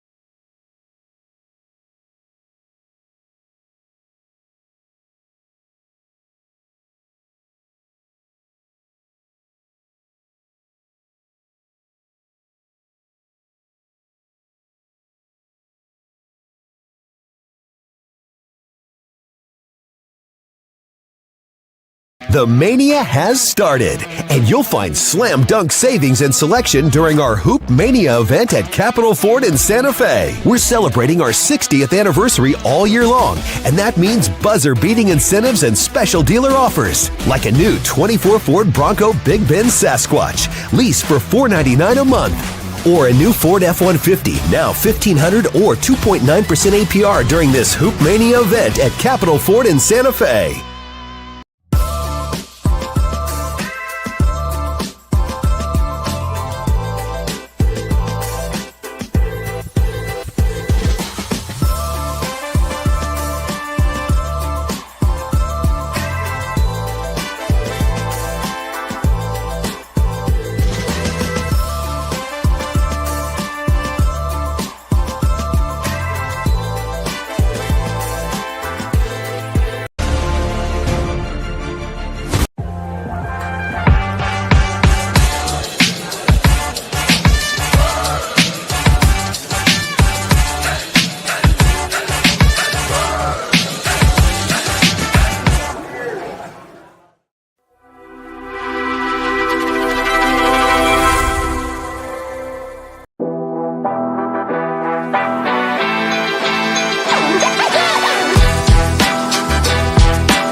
Welcome back to the Pit Press Live. George Scott's still with us. I'll bring him right back there.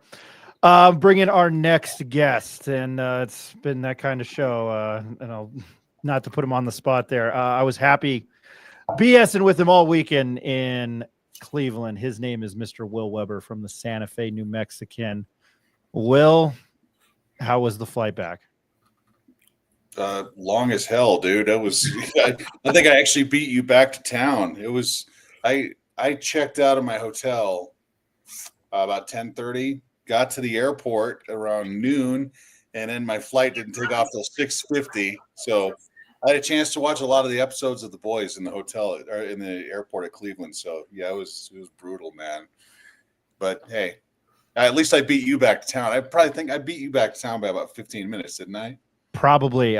So we got delayed. By the way, The Boys is fantastic. Bill the Butcher is the best. Yeah. I saw you watching that before when I went back to my terminal in Cleveland, and then I meant to make a comment about that. But anyway, you got to be careful, man. There's some nudie scenes in there. You just got to be make sure there's no kids sitting behind me. Yeah. I don't know. I can't believe I'm saying this. I don't know how far you went in it, but then there's the soup orgy. Wait till you get to that episode. No, I've seen the entire series. I just am rewatching it because. Oh, good. Yeah, that's the disclaimer at the beginning of that episode's funny. So here you go, George. Here's board the plane early in DFW. I flew American back.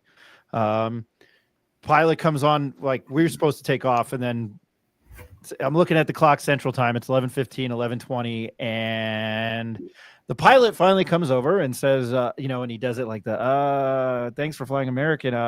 They spilt something in the front of the plane, and I was like, oh my God. And he was like, we have to move the baggage because they balance it out. We have to move all the baggage from the front of the plane to the back of the plane. And it took like another 30 minutes.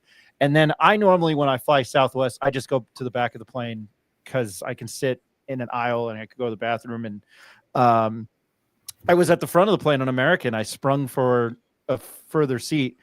And I got off the plane early, and I was like, hell yeah. And then the baggage carousel took like another 30, 35 minutes. I was like, all right. Next time I won't check my bags in. But anyway, Will, I'll start here. That's the last airline comment I'm going to make. You and I were pretty impressed with Marquette, and we thought we were going to Atlanta early in the game. I just wanted your thoughts for our viewership on what you thought about the two games in Cleveland. Yeah, well, first of all, those are the best seats I've ever had for a Lobo game. Other than I went to the Air Force game this year, and we were right on the floor. But it's Cleveland Arena. This is the NCAA tournament. You and I were close enough where we could practically, touch the referee when they were. But the best part about that entire time was when you and I were sitting there, and we heard that commotion behind us. It's Rick Pitino was right behind. He was so close. He reached out and tapped me on the shoulder and asked me if I'd turn on the Colorado State Maryland game, which was just just one of the weirdest moments I've ever had in my career. And then he kept asking me for stats during the Lobo game, and I know you heard this because if I could hear it, you could hear it. Chris Pitino is a complete psychopath, the younger brother of Richard Pitino, because that one of the officials during the Michigan State game, I think it was Anthony Chiazza was his name. Yeah. He's a Big East official, and good night, man. He was riding that guy like a Grand Canyon mule. He just would not leave him alone. Golly. And everyone in the Patino family was screaming their heads off except for Rick. Rick was super quiet. The only comment I heard from Rick was when Michigan State took a wide open 3-point shot, they threw a cross-court pass to a guy and he missed it. And everyone's losing their minds. And he said, Michigan State can't shoot. Let him have that shot. And that's the only time I ever really heard him comment during the game. So, yeah, it was a cool experience all around. I got the New York, New Jersey roots, and it was right out of a movie. It was like, hey, Tone. Yeah. Tone, it's a travel, Tone. It was great. Hey, Tony, don't F this up. Hey, Tony, man, is it against the rules to call traveling? Come on, Tony. Yeah, it was bad. Hey, Tone, it's a travel. Yeah. We thought the Rick Pitino thing was probably the highlight of it, I guess. Yeah. So, but just your thoughts about how they grinded out the win against Marquette. Yeah, it was good. Good night. They're playing a team from the Big East, and UNM's had some success in the NCAA tournament in the past, but I think they'd only won 2 or 3 games against teams from what you consider a power conference. I think the last time they did it was against Missouri, and it was 20 years ago. So to have them take a team that was in the top 25 all season with a point guard who's probably headed for the NBA, and they look tough. They played defense step for step for one of the more physical teams they're ever going to run into. And it was cool because it's a tight game, national TV. They're one of the last teams playing in that first round. And it came down to the last 7 or 8 minutes, and they showed up. They did what they had to. It wasn't just Donnie that played well. It was really the entire team. Amsil played out of his mind, which another weird thing about Amsil is I found out from just talking to him, we've been mispronouncing his name the entire time. Like this, I always thought his first name was just Mustafa, and he pronounces it Mustafa. And I was like, well, why didn't you ever correct any of us about that? And he said, well, it's just how Americans pronounce my name. It's no big deal. Like, well, if I went to another country and somebody's mispronouncing my name, I think that's the first thing I'd want to do is try to correct him. But he's such a polite kid that he never actually did it. He's just like, just kind of roll with the punches. So wow. Yeah, that's we learned that right. That's how do I do that all the time on here. So anyway, Mustafa. Yeah. There's a planet in Star Wars called Mustafar. I wish I would have known that. So there you go. Here's me nerding out. Showing your geek side there. Oh yeah. No, I have buddies that watch Lord of the Rings and play Dungeons and Dragons, and I'm not that nerdy. I'm like, you guys suck. In their late 30s with kids and wives. I'm like, all right, whatever. You still do it. I can see it on your face, man. No, I don't. I will gladly. You're heading to Dungeons and Dragons all nighter after this. Don't give me that. I would rather. No, I'm going to put on Star Wars and I'll take a picture and send it to you. That sounded terrible. Anyway, Michigan State. You and I looked at each other. I booked my flight for Atlanta. Mm-hmm. And I was like, oh, here we go. They played well. And then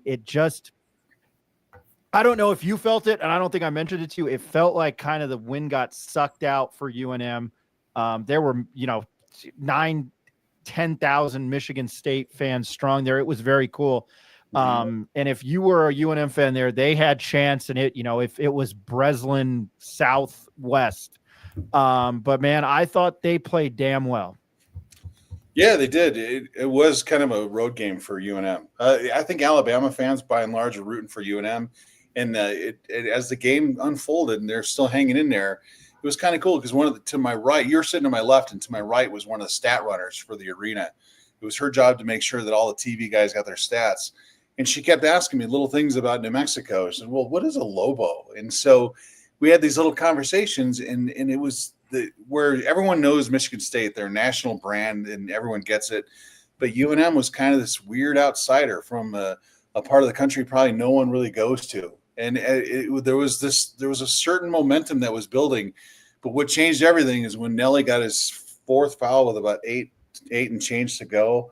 and you put him on the bench, and Atiki has to come in. With all due respect to Atiki, you're playing 4-on-5 at that point because he's kind of a liability on offense. You just can't throw the ball into the low post the way you could with Nelly, and it alters that dynamic because Michigan State, they had that. It's even Izzo addressed this after the game. He said he wanted 6 eyeballs on Donovan Dent at all times. That doesn't mean triple teaming him, but he wanted every time Donovan to get the ball, that's three of his guys were looking right at him.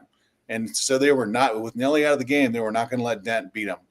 And so somebody else is going to have to do it. And they just didn't have a low post presence. And so then it becomes 4-on-5 with guards. And it was, you could feel the game slipping away at that point. They did put Nelly back in, then he gets his 5th foul. And that's the first time he'd fouled out in over an entire season.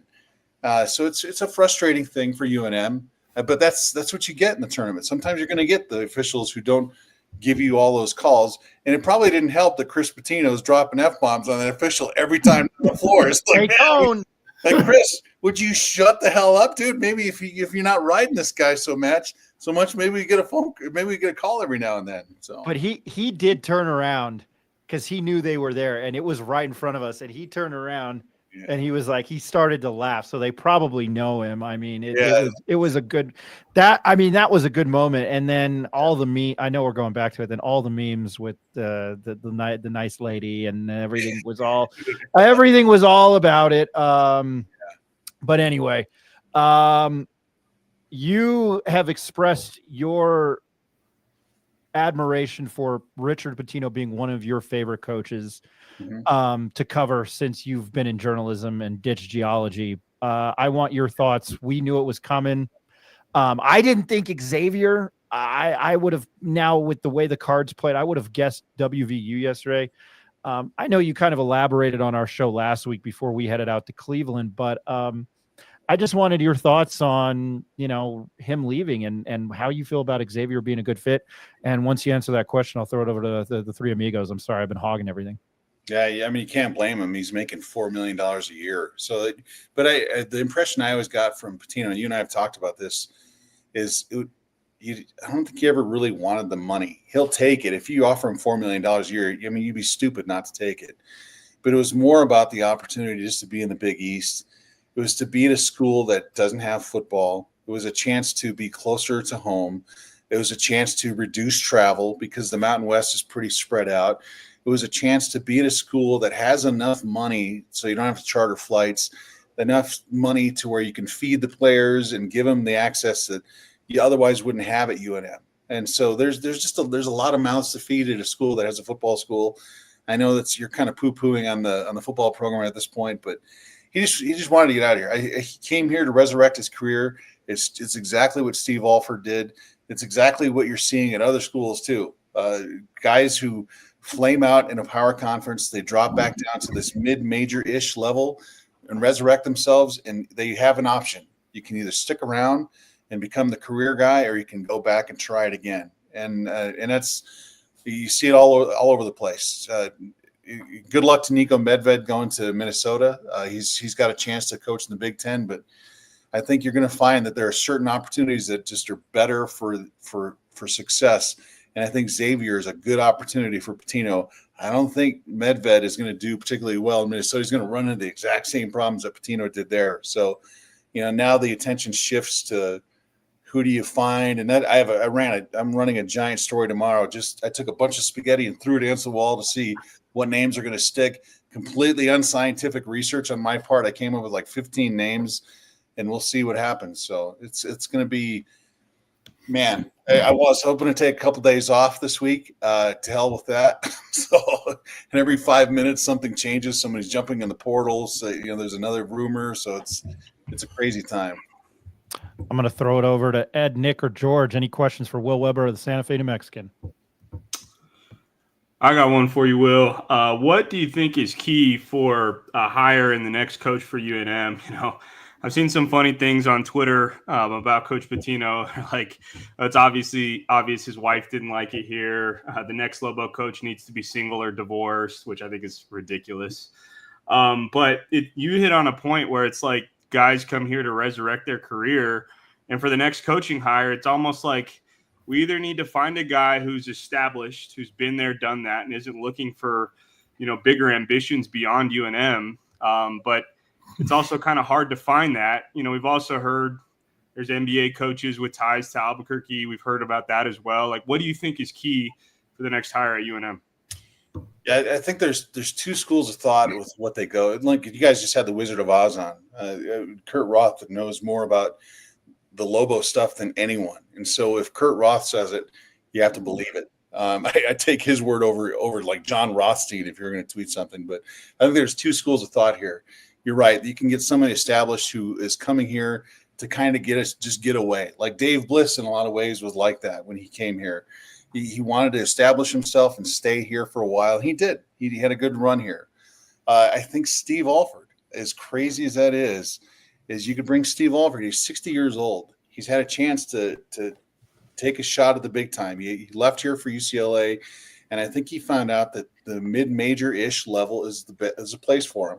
And it's like we've talked about. He could come to the introductory press conference and say he's an empty nester now. His kids are all grown up and moved away. He knows Albuquerque. He still has people here, and he could be that guy that would retire here. He could coach another 5, 10, 12 years and have maybe the same measure of success. Or you go the other route. Look, you look at the administration, the athletic department. It's young. It's really young. They've got guys in their 30s. The athletic director's in his mid-30s. His top lieutenants are all basically younger people too. So maybe you bring in a younger coach. And this is one of the names I threw out there, was a head coach from Loyola of Chicago, Drew Valentine. He's 33. His name has been connected with a couple of searches.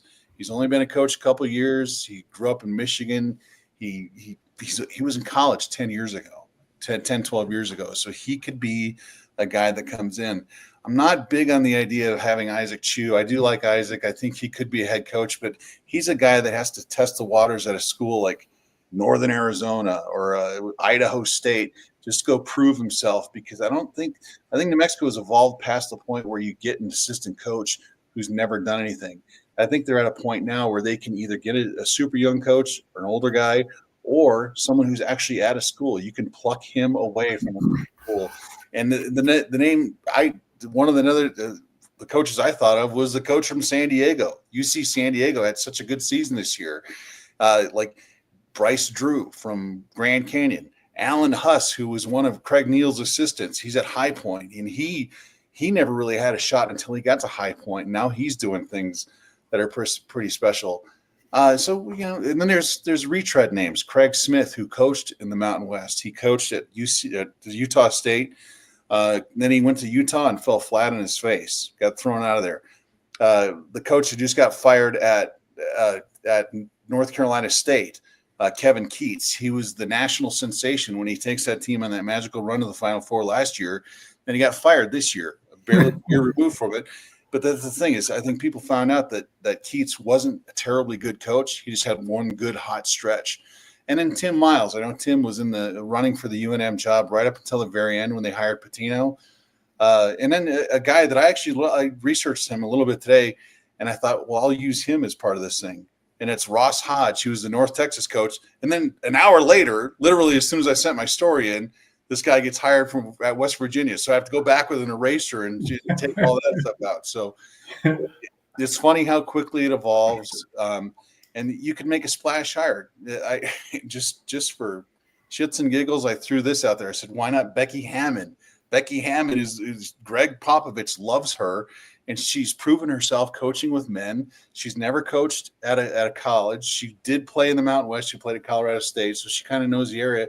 But if you brought her in, if you're looking for a splash, you could do that. But who knows? I'm not the athletic director. I don't have the inside sources. They're not talking to me about it. So right now it's just me doing that thought, man. That's all I'm doing. Yeah, one more for you, Will, on the Alford topic. I know obviously I've seen a lot of Lobo fans talk about Alford. Isn't he on like a 11-year deal at Nevada with it's like fully guaranteed, and isn't his buyout like $1.5 million? So you'd have to pay that on top of whatever salary he would demand, and I mean he's going to want guaranteed money. Yeah. I mean, do you think that one's realistic? I think it is, but I think the bigger question with him is Craig. Do you invite Batman to come back to the Batcave without Robin? So, and I think there's a lot of people in this area that would love to have Steve Alford back, but not Craig, because Craig's the guy who burned it all down. But as far as buyouts, who knows? That's a better question for Kurt Roth. He's the money guy. Maybe they've got money to pay it off. I don't know. But Steve, look, it's funny because my wife, one of her friends sent her a cameo with Steve Alford last year for her birthday. And he did it from his office. And behind him on the wall is all this New Mexico stuff, him posing with the Mountain West Trophy and the nets that they cut down. And you really couldn't tell a lot from Nevada, but you saw a lot of New Mexico stuff back there. And it's like he's the girlfriend you had in high school that you just can't get over. And then you're walking through the store one day and you bump into her and she looks better than ever. And you're like, hey, let's another shot, man. Let's try it. And so we'll see where it goes. Who knows? Yeah. Hey, if I could chime in. Go right ahead, George. I know for a fact, I am 1000% certain what I'm about to say. Right before we hired Patino, Alfred had his people unofficially reach out to UNM about coming back. And the subject of his buyout came up, and he basically told the UNM administration, who shall remain nameless, not to worry about the buyout because he will, quote unquote, get out of it. So I know for a fact that while he was at Nevada, he was interested in returning here. And I think the fact that he's been to the mountaintop at UCLA and is on the way back down, and as Will mentioned, he's an empty nester now. I think he's realizing that Albuquerque was a pretty good gig. Mm-hmm. He was the only show in town. There's no Los Angeles Lakers here. There's no LA Raiders here. So I could see him being a very viable candidate here, assuming that he hasn't burned a lot of bridges here. I know when he left town before the ink was even dry on his contract, that left a bad taste in a lot of people's mouth. I just wonder if he could overcome that. But he was a phenomenal coach. I think people either loved him or hated him. But the fact of the matter is he won big, really big. So I'd be curious as to see if he gets a legitimate shot at returning and getting out of that buyout he's got at Nevada.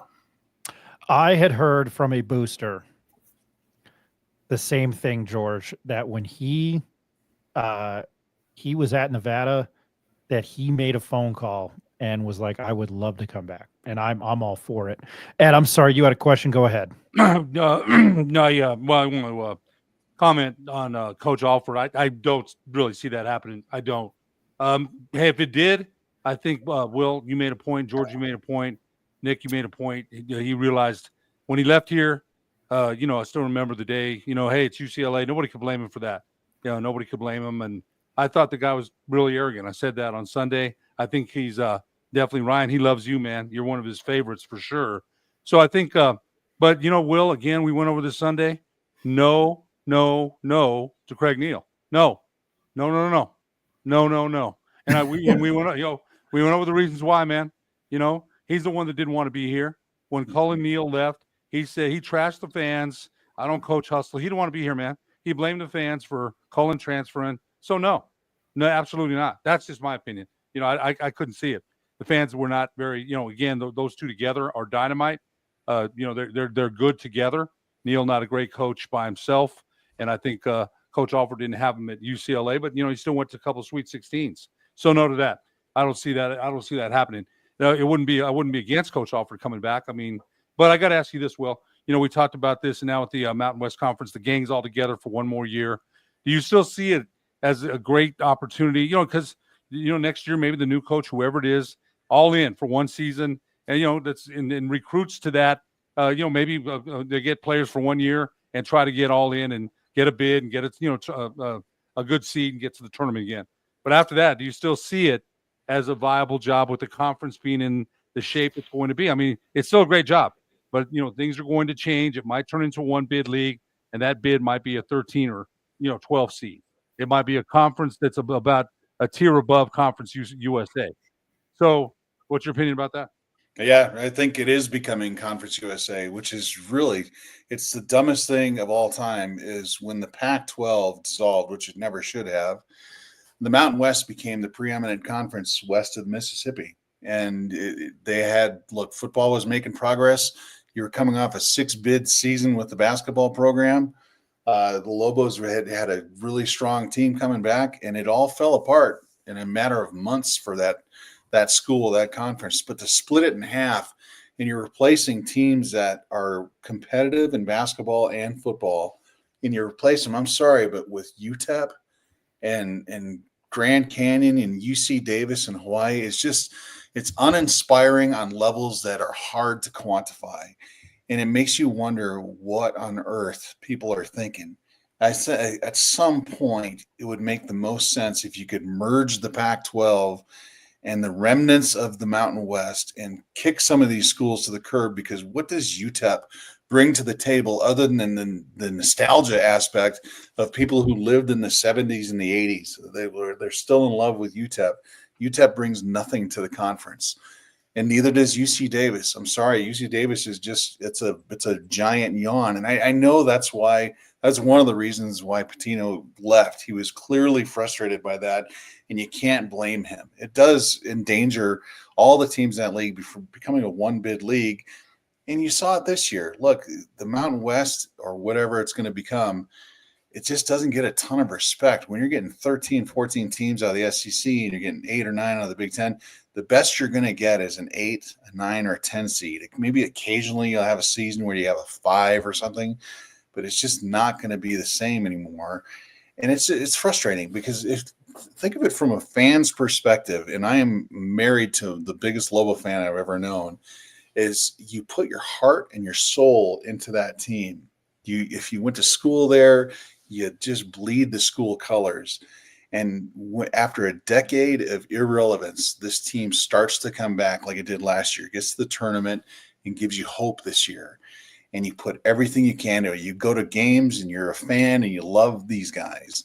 And then you lose to Michigan State, and it just ends incredibly abruptly. The season is over. You lose contact with these guys right away. And 24 hours later, the portal opens. Your coach is on every short list there is. And by Tuesday, after losing on a Sunday, everything is completely fallen apart. Instead of dealing with the depression and the sadness of having your team lose, now you're watching it go thermonuclear because you can't hang on to anybody. And it's gonna be this way every single year moving forward. And it's just, man, it sucks. It sucks. Imagine how bad it is for New Mexico State. At least the Lobos have an opportunity where there's a little bit of hope where you can compete. New Mexico State's got it twice as worse. So it's just a bad situation. I don't like college sports, and it's hard to be a fan. And I feel sorry for the people who just bleed the colors. It's rough. Then to your point there, that will hurt recruiting too. Because that will hurt recruiting. So, and it you mentioned it does suck because the finality, and I said that about Cal State Fullerton when the Lobos lost then, the finality and the stunning loss that was expected to come to the regionals here, and no more Marvin, no more Cooper, and as it turned out, Norm Ellenberger had one more year, and then Lobo Gate happened. So the finality of this season here. But I got to, I'll turn it over to Ryan. But hey, Will, great pennants in the background, man. That stuff. Yeah, you like that? The Montreal Expos, Phillies, Greyhounds, and I don't think they even make pennants anymore. I know this one bothers you. You got that Western New Mexico thing going on. Yes, I do. You got a Greyhound there, and those are our rivals, but they usually, I got to tell you, they take it to us, man. I hate to say that, but they do. Big Greyhounds baseball fan here. My favorite player plays for Eastern New Mexico. So yes, there he go. Does. Will, Ryan, this one's for you guys. Was there a press conference that you guys attended for UNM where Patino was not asked a question about his dad? Yeah. Do you want me to go first on my own show, Will, or is it your turn? No, do it. Well, we were joking around, and I was just going to straight up ask him, "Are you sick and tired of asking? Are you sick and tired of answering questions about your dad?" And then the Saturday press conferences before Michigan State. And again, I loved his sense of humor. I'm truly saying that. He reminds me of Bill Murray as Peter Venkman in Ghostbusters. There was a little bit of dry sense of humor. He got up, and I think the guy that was running the press conference had St. John's was playing Arkansas in the second round. When we were in that press conference, and he walked out and he said, "Hey, you guys know my dad coaches at St. John's," which I thought was great. And the way he did it, like he had a good sense of humor. I think Jeff kind of asked the question like without asking it, right? Will, he was like, "Are you tired of talking about your dad?" And then he said nobody asked him about his mom. And I thought I was going to ask him, like, just jokingly. And even Steve Kirkland at UNM was like, "Hey, if you threw that out there kind of with a sense of humor, he might do it."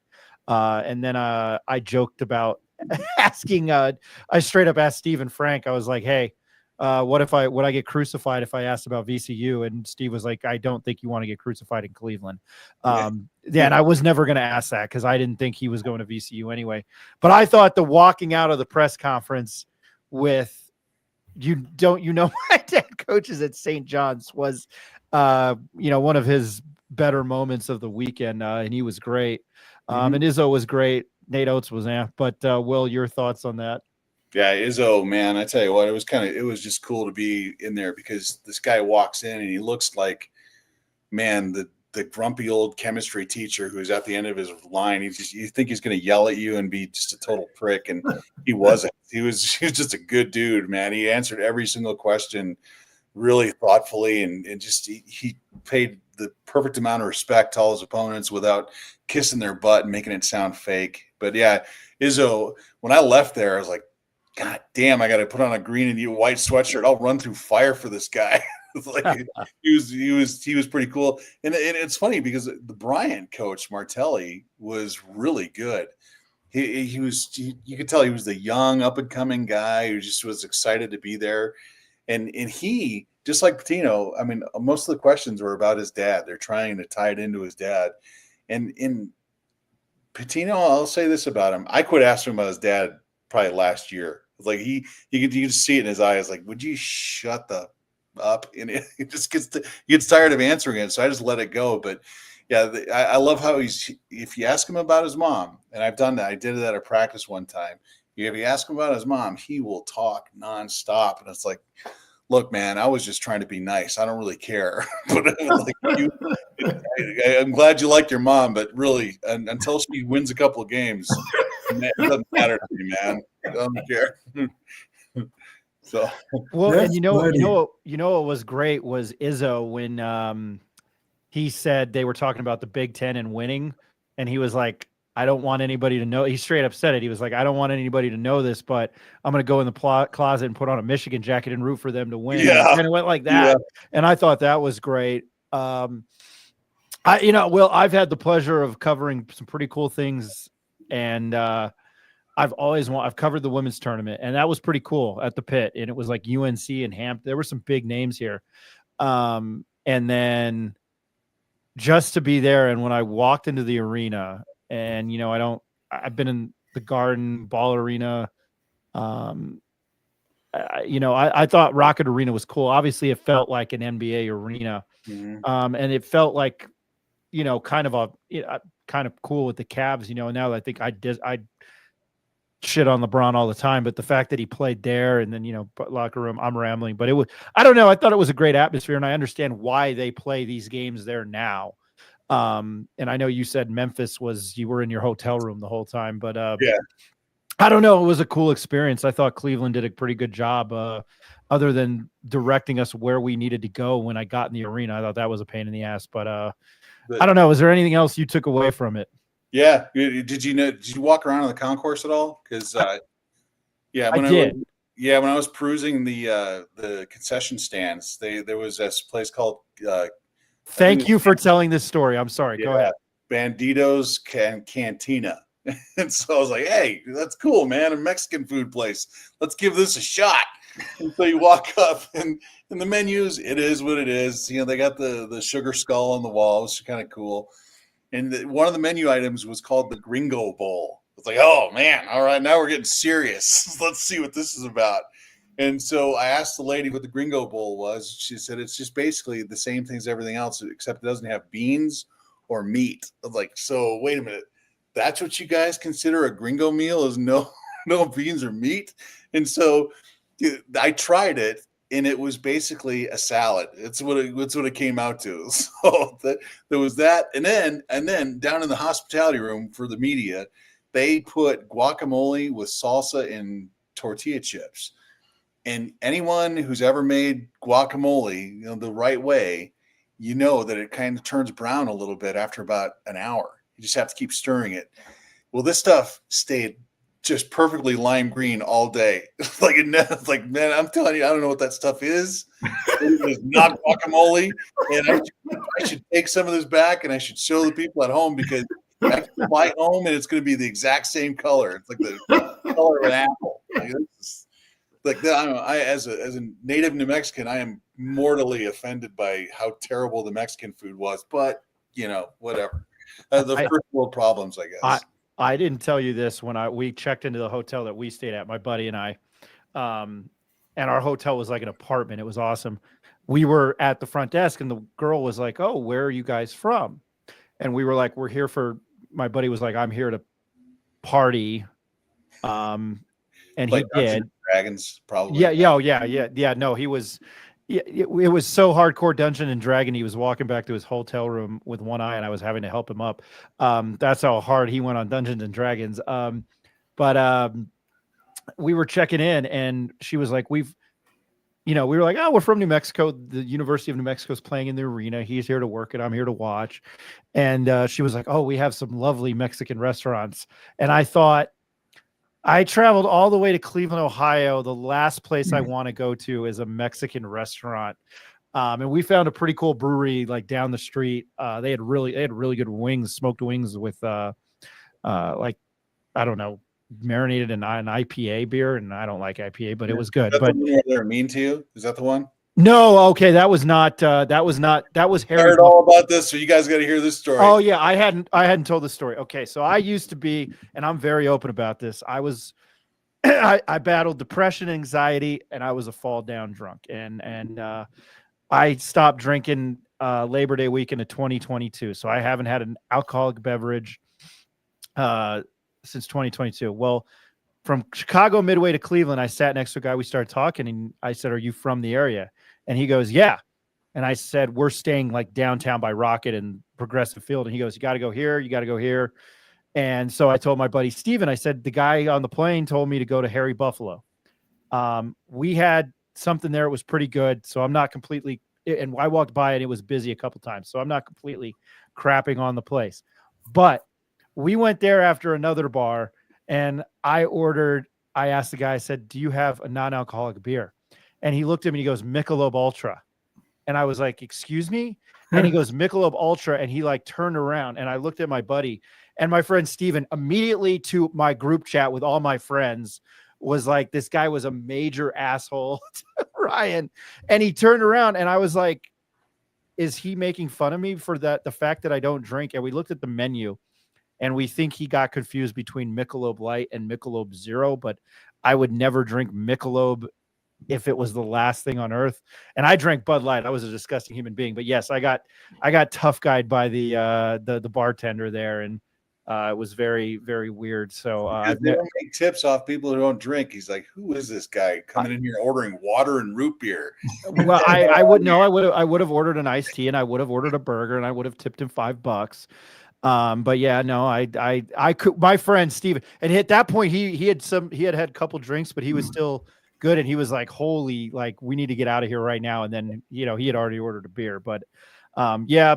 And then the guacamole, I was like, we're native New Mexicans. Yeah. And it was lime. Like, I went to a press conference for like 2 hours and came back, and it was still lime green. So it was pretty funny, but, Will, I got to tell you this. I don't know if these guys have any other questions, and I know you had to wait, and it's well past 10 o'clock, but any other questions for Will Weber? I have a comment. Go ahead, George. Will, Ryan, I'm 62 years old. I have given up on trying to get good Mexican food outside of this state. It doesn't exist. Not in Texas, not in Arizona, not in Newport, Rhode Island. I do not get Mexican food when I leave this state.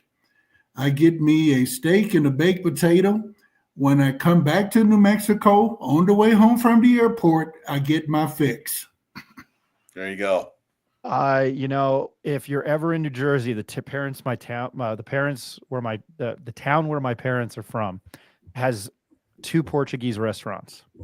And if you Google it, like the one is the top rated Portuguese restaurant. So if you ever want Portuguese food, you go to, I forgot what it's called, but you go there. So anyway, that's fun fact. Okay. Will Weber from the Santa Fe New Mexican. Will, I appreciate you joining us tonight and enjoyed BSing with you in Cleveland. Yeah, it was cool. And I'll bug you again. Maybe we'll talk some Lobo football. All right. Thanks. Have a good one. All right. Before we wrap this thing up, I wanted to get your guys' opinion because we really didn't talk about it. Is who you want the new head coach to be. And you know what, Ed, I'll start with you. You know what? They've thrown out a lot of candidates. Coach, they mentioned Steve Alford, Tom Crean was mentioned, Tim Miles. They've mentioned a lot of candidates. I won't say who I want it to be until I start getting some list pared down.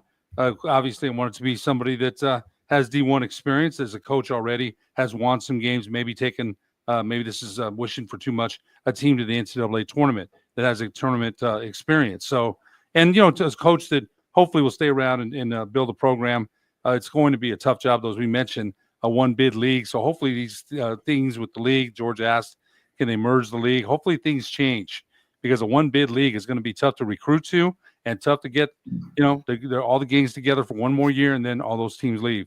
So I won't say who I want, but I'll start looking more closely at it the next couple of days when more names start popping up, and then we'll get a better idea.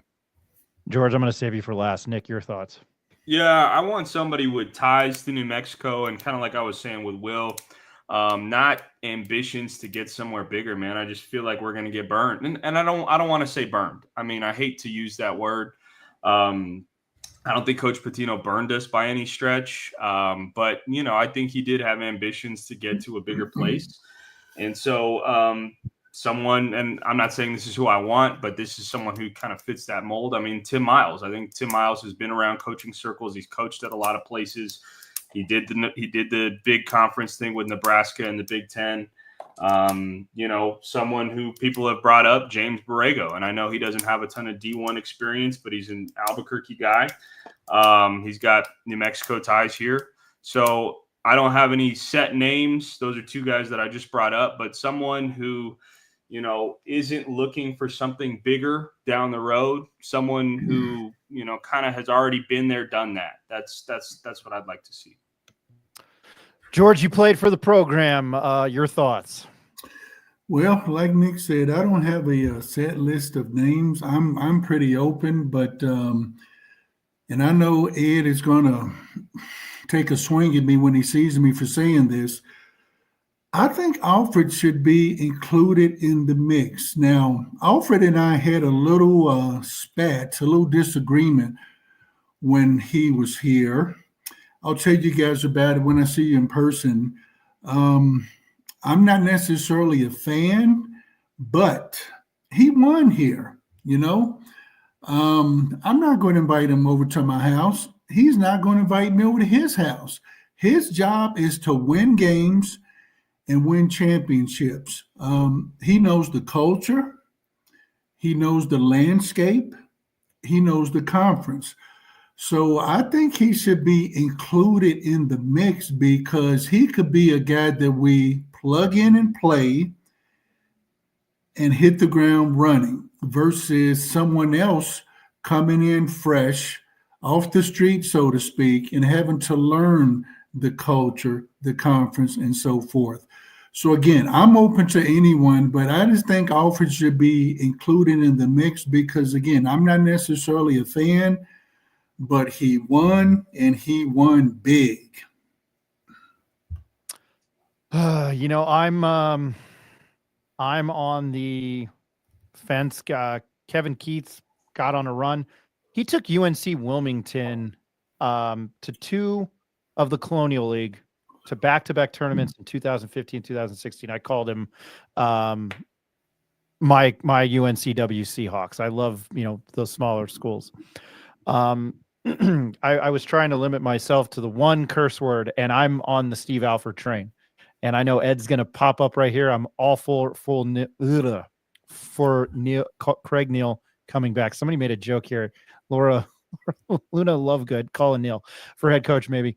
I'm fine with both of them coming back. This is America. We give second chances. There you go, Nick. I'm all for it, man. And Ed's my guy. I know that. I'm all for it. And I don't know what kind of show. I'm not just disagreeing for the sake of disagreeing. We have to disagree on this show. And I didn't ask Kurt Roth because he's a Giants fan about Russell Wilson. That then popped in my head. I think because Patino walked down the ramp and he owned it. And I don't know what Dave Bliss was like when he walked down the ramp, but when Steve Alford walked down the ramp, he got as much of an ovation as Richard Pitino did. And I like Richard Pitino. Steve Alford was a badass motherfucker. And I think that if he got the job and he put the red blazer on and they don't have to wear a suit and tie anymore, that's cool. Maybe he'd do it for a game.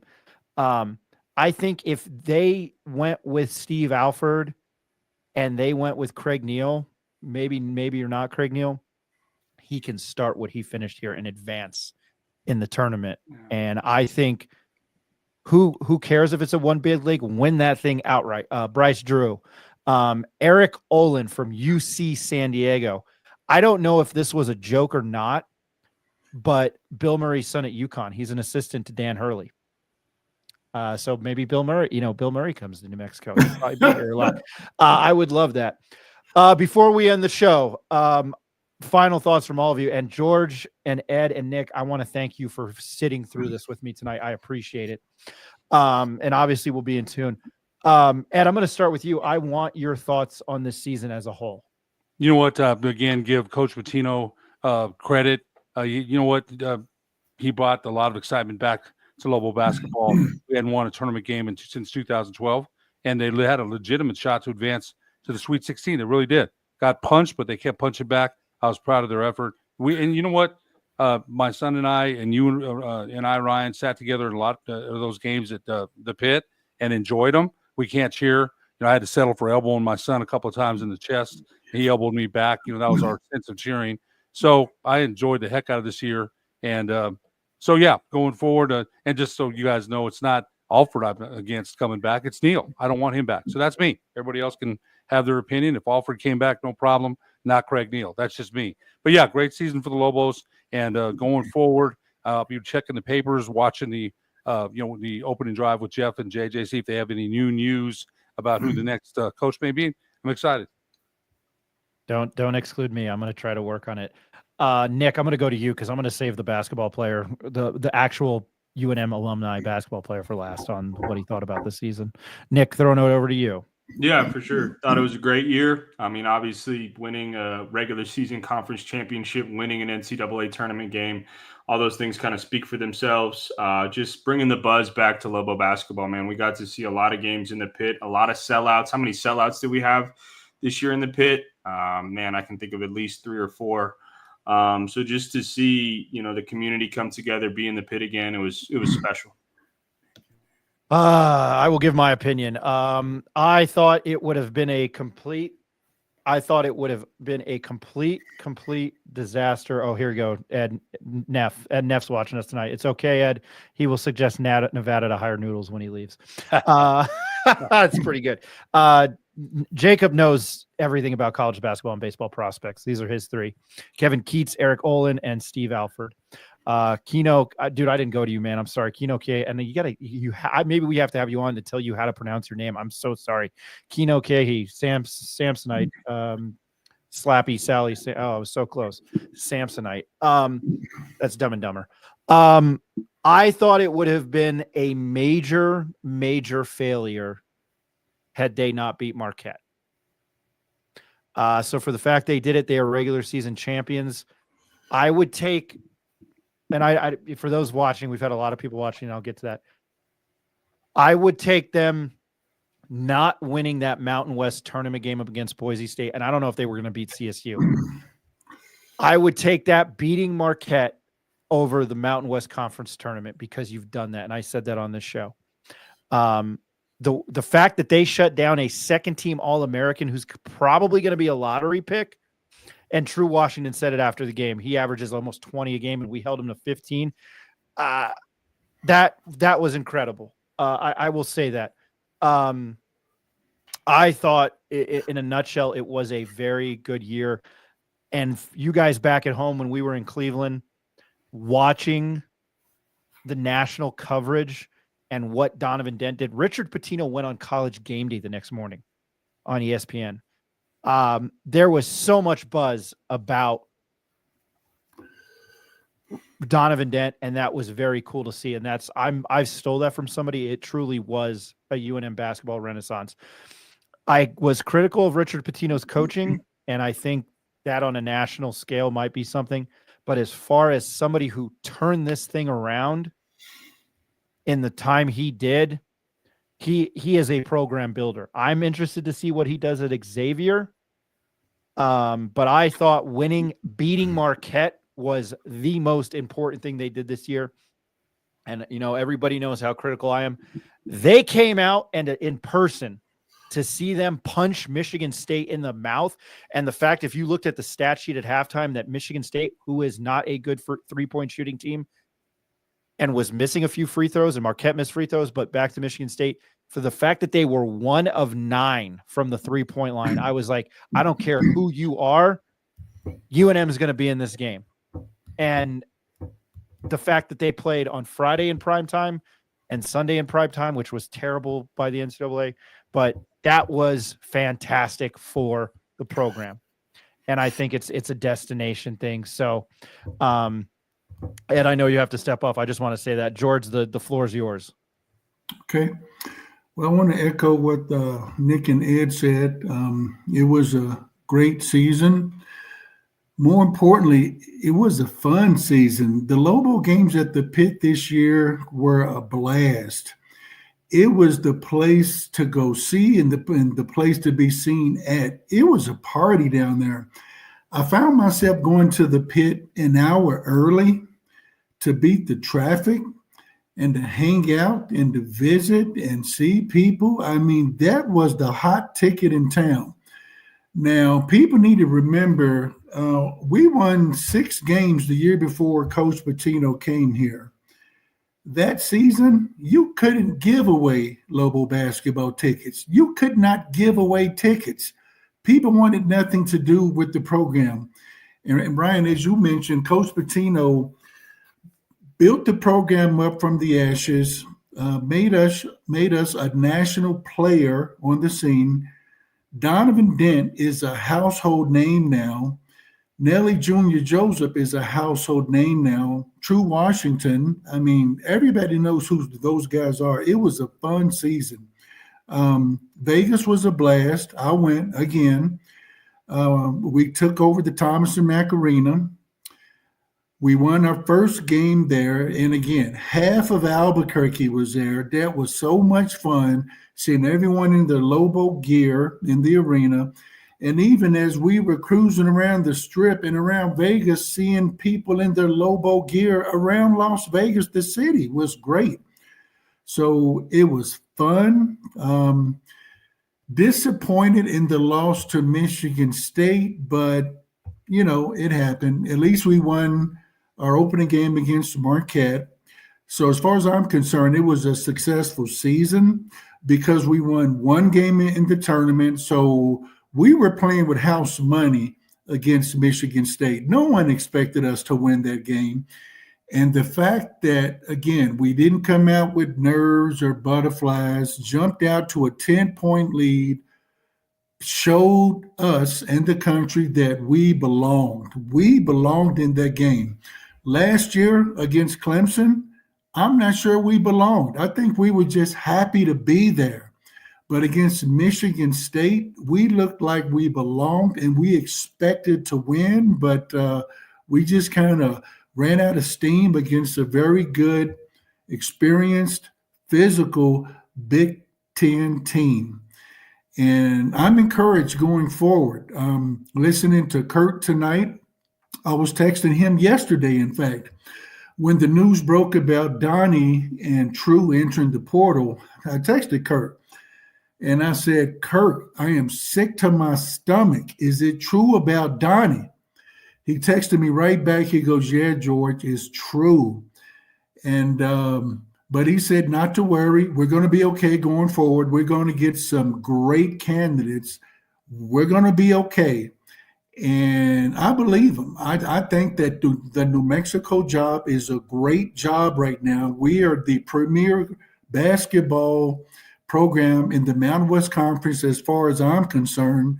And I'm really looking forward to who we're going to hire, hopefully in the next 48, 72 hours or so. So I'm encouraged going forward, and we're going to keep this thing going forward. Go Lobos. Jeff Grammer just released an article for the top.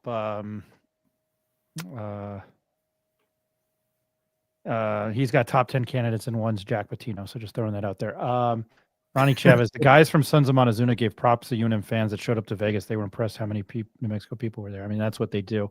It just happens to be sent that they were sent to Cleveland and 3 hours away from East Lansing, Michigan. I mean, there's nothing you can do that. I'm still griping about the tournament committee sending expletive Maryland to Seattle, Michigan to Denver, and UNM to Cleveland. I don't know how they can't figure that out. I know you need sites, but how Maryland got a 4 seed and had to get on a plane and sent to Seattle is beyond me. I don't know how they look at that. But question. Go ahead.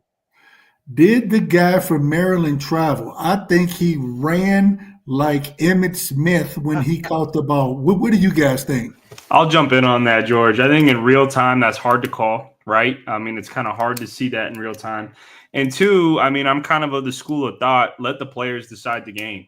If you blow the whistle at 1 second, 0.7 seconds, whatever it is, the officials are deciding the game at that point. So tough break for CSU. Was it a travel? I mean, it looked like it was. Hard to call in real time, and I'm all for the officials letting the players decide the game.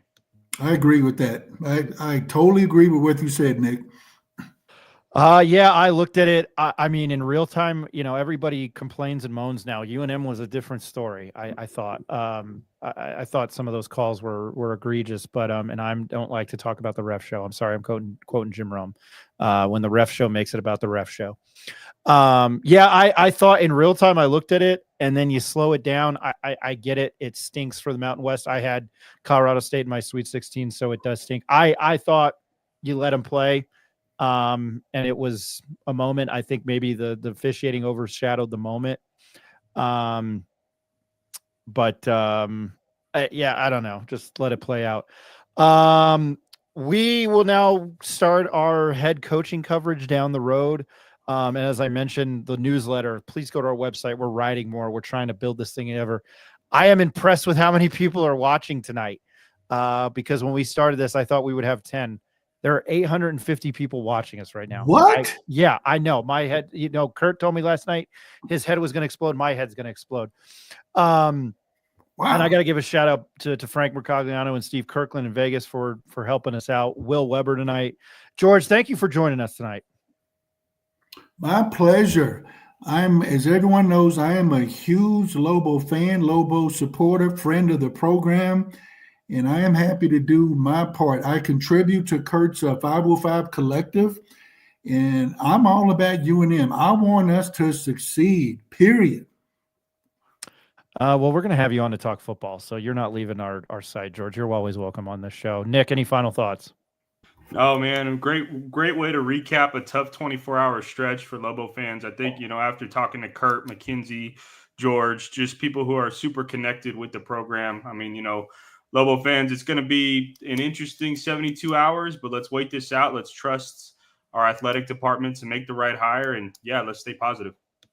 Yeah, I'm a big fan of Fern Lovo, mainly because here's the third time because he hired Jason Eck, and I love Jason Eck. So I'm going to start the Jason Eck fan club. I appreciate everybody that's watching. We're going to start a newsletter. I'm going to plug this again. I don't know how well you can see it. Please go to our website.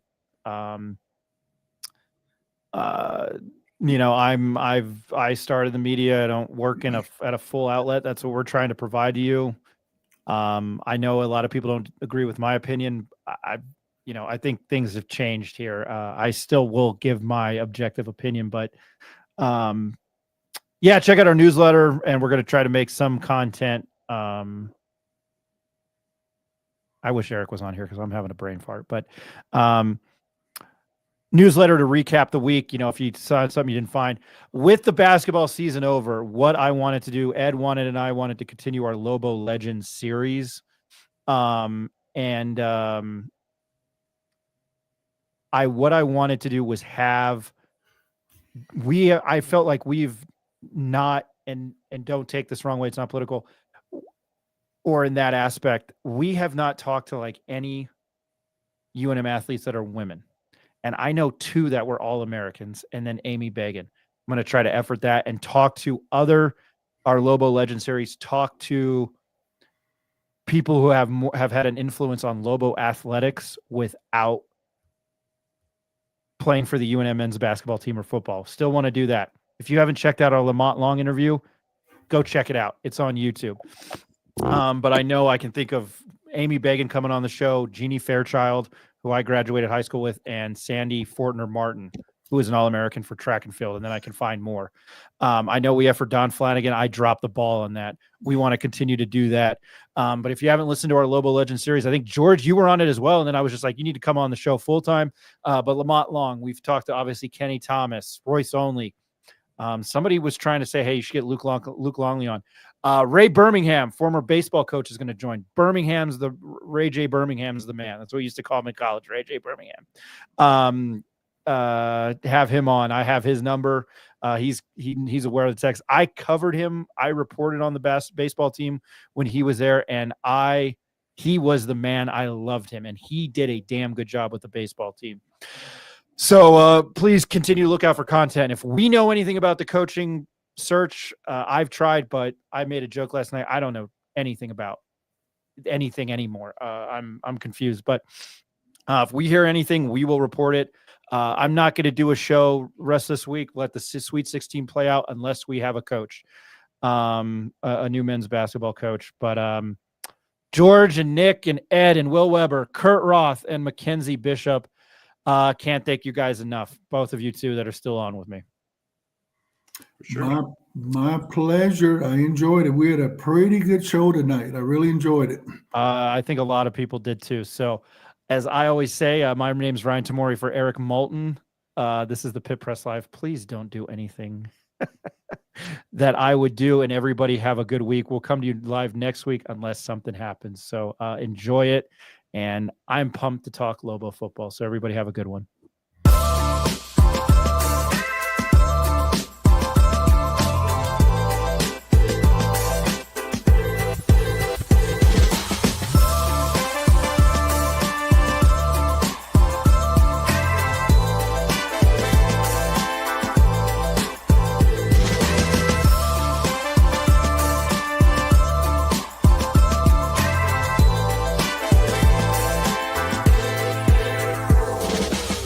The Mania has started, and you'll find slam dunk savings and selection during our Hoop Mania event at Capitol Ford in Santa Fe. We're celebrating our 60th anniversary all year long, and that means buzzer-beating incentives and special dealer offers, like a new 24 Ford Bronco Big Bend Sasquatch, lease for $499 a month. Or a new Ford F-150, now $1,500 or 2.9% APR during this Hoop Mania event at Capitol Ford in Santa Fe.